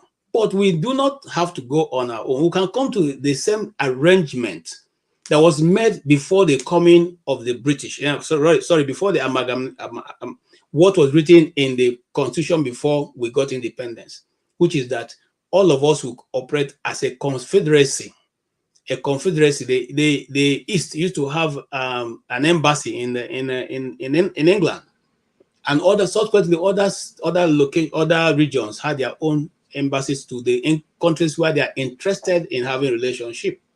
The federal government controls the military, the border, and all that.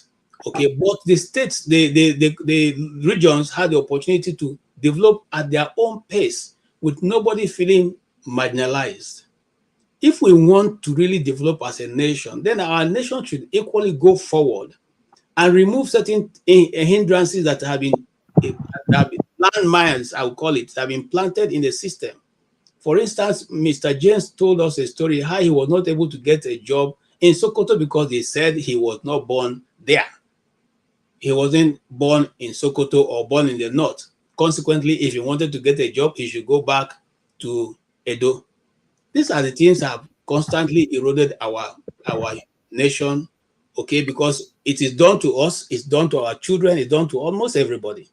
So we should ask ourselves, do we really want to be a nation, or do we want to just continuously to wallow around? There was a study that came out and said that Nigeria will disintegrate finally 2030. If that is the truth, do we see anything that looks like that happening? Are the present crop of leaders who have interested in making Nigeria work? If they are, don't you think we'll have more intellectuals who can develop Nigeria with their ideas and their abilities without having to wait another 40 years in the desert? It's not about whether we can live. Every nation, Benin Republic is there. We have not even been able to integrate West Africa. Remember the last time that Nigeria introduced the monetary policy, which we wanted all the West African countries to use, called ECO. Okay? You all know how it ended. I don't want to say it here, but we all know how it ended. Eventually it was taken over by the French. And before we knew it, they had done underground work, and that's the end of it. So what am I saying? I'm simply saying, if we have not, as the size that we are, have not been able to use it to get ourselves in position that we want, or to repair our nation, then maybe it's a time that we all sit around the table and take a second look at what we use as our, document of operation, and see if there's Can I anything. ask you a question, please, KJ? Yes, sir. What your submission just there was very good, and it did bring a nice rounding to this discussion this evening. But there's something that you said that sticks in my mind. Okay. And I wonder how you would honestly answer this. The geography that we call Nigeria today, based on the beautiful shape that it takes, in my estimation, and then the regionalism that the Europeans left us with, this geography that says there's a north, a west, and an east. I don't believe in that geography, and I would have a different geography. And I'll tell you my geography. And this is not to lead you into how to answer. Please have your answer in mind now, rather than after I've said this. But I just want to make mention that I've answered this question along with me asking you. The geography of Nigeria, in my mind, should, as when the Europeans left, should have been the south, including what we call the west and the east. This whole region should be one region called the south. Then there's the middle belt as we have it today. Then there is the north, which is the core north as we understand it. I believe that Nigeria would have grown on a different principle, given that geography, given that economic plane, given that mentality.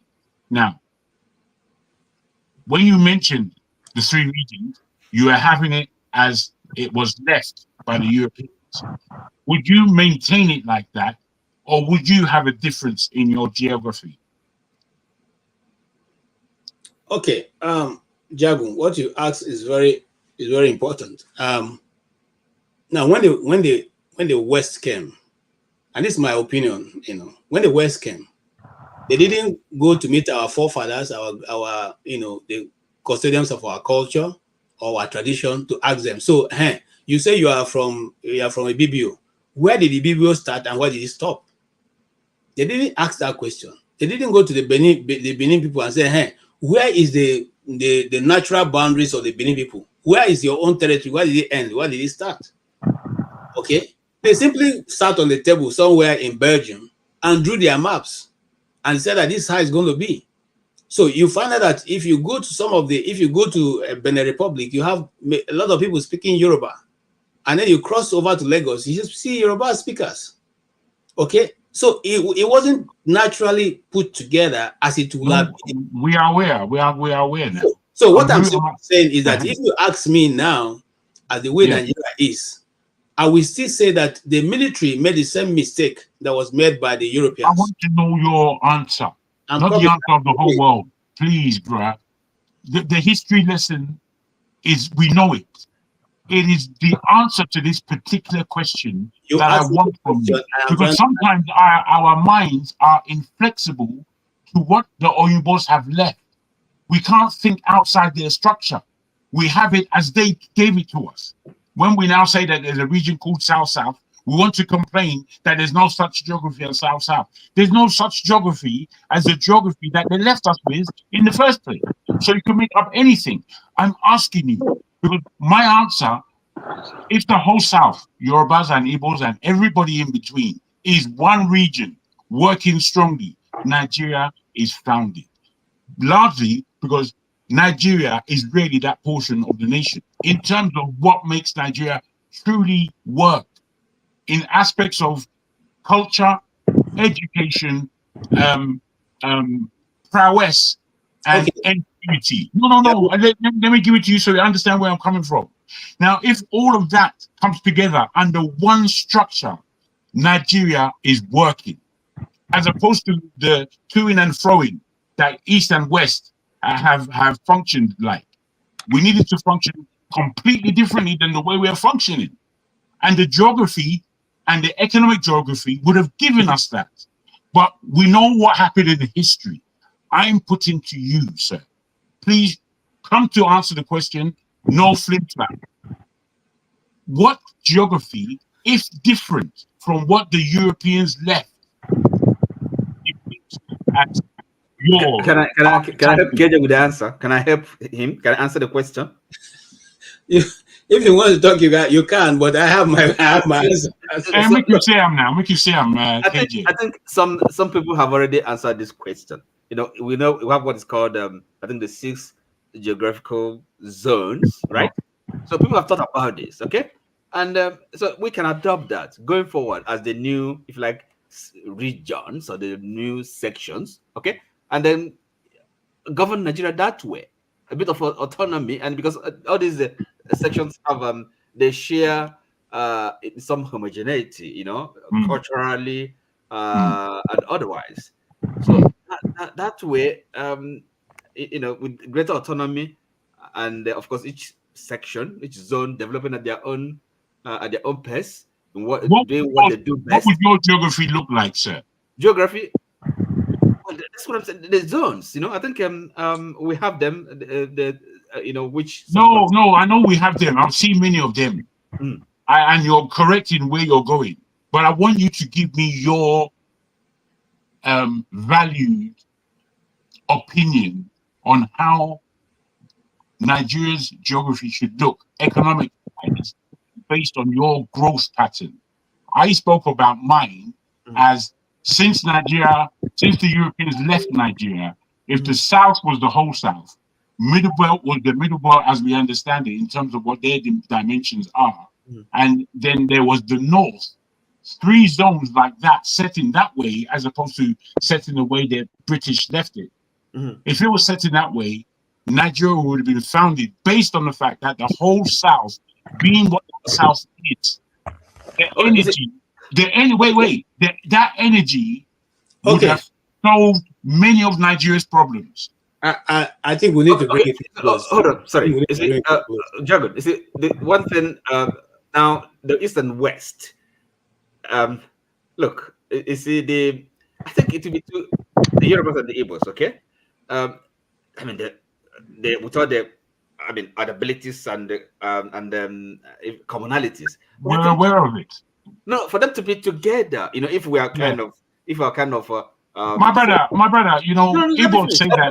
Igbo, I'm agreeing with you. I know where you're going. Igbo say that. Yoruba say that. Igbo say that. Yoruba say that. Let's bring it to a close. Let's bring it to a close. Thank you. No, Otis, okay. We will not be able to end it. And Mr. Loco, do you want to say something before we round up? I want to give you 1-2 minutes to say something. So not be say we'll see you, we'll just come to like say we'll not see you, because you know be mirror now. I just come in to greet everybody. Well done, though. Okay. We Just don't say well done. Yeah, okay. Because anything they have to say, nothing that I want to say that I haven't said before, or nothing we'll be saying that we haven't said before. So, well done, everybody. Keep the fire burning. Happy Independence Day to you, everybody. Okay. On that faithful note, I want to say happy independence to everybody. We didn't get to where we wanted to, but we were able to make some progress. And as long as people keep talking, there will be peace. Because you did not answer the question. What's the question? The question that I'm going to ask you: what geography would you create, or something like that? No, I'm not going to create any fresh geography. I'm going to just deal what was working before. What was working before was that how do you create a nation form? A nation is formed by ethics, your tradition, your language, your culture. Okay, who have the same values and culture closer to each other will be neighbors. That's why if you find out the people regions, southwest, southeast, I have not answered. Let me answer now. The people from the southeast have the same culture tradition with people from Cross River, Akwa Ibom, Delta. Okay, they can become a nation. The people from West have the same culture with those that dress like the Westerners, and they have the same culture. The people on the Middle Belt have the same culture with those who are from the North or from the Middle Belt. And they're the same. The people from the North have the same culture. So you cannot now say, you know, if you are talking about drawing up the map, that will be easy. You can KJ, I would say you are doing what is called pick and choose what you think. I'm not doing any pick and choose. I see. I know what you are doing. You are doing pick and choose what you like. You have your opinion. Exactly. And I'm giving my opinion, and you're not telling me I'm picking and choosing. How? Your opinion is still to pick and choose. If you come to the East, let me give you an example. If you come to the East, there are the people who closely relate to the Easterners. The women tie 2 wrappers. Seriously? No, don't go there. Okay, don't go there with don't go there, bro. Okay, there's a particular dress style. With women rapper that you want to use to create a culture. Particular style that those people have. However, you see, what you're trying to do is to develop me into tribal discussion now, which I'm not ready to. Which you shouldn't do. This is KJ, if I can very quickly, then let me and KJ just go back and forth for a minute, just for a second. KJ, my brother. You see, what I depict is of my understanding and my mindset, and I depict it based on not accepting what has in Berlin, or what has been left by the Europeans, because they have deep knowledge. Don't get them wrong. Don't think it's just lines in the sand. They know exactly what they were doing. Now, when I look at what Nigeria is, and no matter the differences in the whole of Nigeria, the similarities in the south are more than anywhere else. Somebody wrote, it's laughable. But the fact of the matter is, that whole terrain before the Europeans came was rather embryonic. We all knew each other. We knew what each other was doing. We knew the fabric of each other's societies. And between the Yorubas in the west, the Benin Empire in the middle there, which is a microcosm of much, as we all know. And then the particulars and peculiarities of the East and what their societies were. We knew what it was. When now the European came to tell us what it is, whereby the East is the East and the West is the West somehow, Niger, and then Benin are causing their own fractures from what the West, as it, Benin is down the road from Ife now. It's down the road. It's not that far, you know. To say that there was such a separation is just rubbish. You know, don't even bring it to the table. So, given in my historic aspect of what that place is and what we realize how it was made to function in this modern world, it largely happened from the South. There was largely more agreement with all the way we like to be upset with each other, crying like babies. For all of that, we know that we have more similarities amongst ourselves going forward. This is why I say that geography that we are staying as the West, the East, and the North is still the geography that has been left to us. And that geography that's been left to us is shit. It's a hog of rubbish. So yes, let somebody now bring their own level of itemization on what would have been strategically a greater performer balance if Yorubas, the central arenas of the South and East, and the East. No, yeah, I want you to truly understand what I'm saying. End of this program. Okay, Yeah, truly, wants to truly, end the program. KJ, understand what I'm saying, because I think there's depth in it. If that whole South was one, and what I mean by one, like just like the whole North is one under Hausa Fulani. If that South was one economically and somewhat politically, because we have nuance, do you not think that would have been a greater platform for which Nigeria to have grown on? Is what I'm putting to you. Goodness me, that was a hard word. Okay. Yes, but Jagun. You see, the politics are out of the possible. Okay, nothing is wrong with that. It's a deal. It's an ideal. But you know, the peoples, the big up, you know, the Igbos and the Yorubas, you know, just to name them. I think it's going to be, if Nigeria is to kind of you know, go separate ways. I mean, regional. It's the better off each on their own developing. They can compete. They can have rivalry, positive one, contribute. That's what the Europeans gave us. No, this is that's not what that's what the Europeans gave us. Listen, it's not from about the Europe. listen. Okay, if you know the history, hold on. Oti, hold on. I think you can live with everybody understands what you're saying, and the people in the panel have followed it. Now, they followed your discussion and they understand better than I do. Yes, the people who are asking me what did I say, women, I just simply say Igbo woman, Igbo people, they tie two wrapper. Please don't kill me. That is that's what my mother, she said ties two wrapper. So if that is not in your favor, it's okay. I'm not. My own mother tied two wrapper. We are not people. I don't know.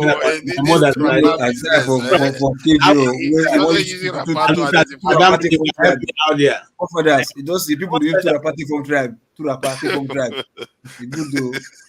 I would say that whatever it is, I like at this point to say it's been good discussing this issue, and we can never end the issue of Nigeria in one, in one throw. So when we come, let's reduce our desire to discuss all that. We can break it into two. You can also send whatever topic you want to discuss to the panelists, to Adama, to Tokwe. You can send them your topics, and we will see how we can work on it. Because sometimes you need to do some research before you can bring these things up, and sometimes it doesn't go the way you want because the panelists drive you towards another direction while your script and everything goes to another direction. Well, that's all about production. So sometimes not about what you have come prepared for, it's what the people want to talk about. You just let them express themselves, and as long as it doesn't offend anybody. On that faithful note, I will say thank you so much for being here with us, and may God bless all of us. Again, happy Independence 64 independence of Nigeria. By His grace, we will see at the 25th, 65th independence of Nigeria. Hopefully, we'll still be one nation. If not, I'll give you my passport, Biafran passport. You can meet me there, because I see some people are telling me that it seems I'm pro Biafra. I have never hidden it. I'm IPOB. I'm Igbo. I'm indigenous. So you can see it. Indigenous people of you are terrorists. According to Nigerian law, you are terrorists. No, well, whatever you say, I am, but Nigerian law. I'm indigenous and I cannot hide it. That's who I am. I respect whoever, whatever. Backstage, whatever tribe that you are, I respect it and I respect your view. We all can come from one tribe. God has blessed every tribe, and all of us are blessed. Thank you so much, and have a good night, everyone. Thank you. Nice one.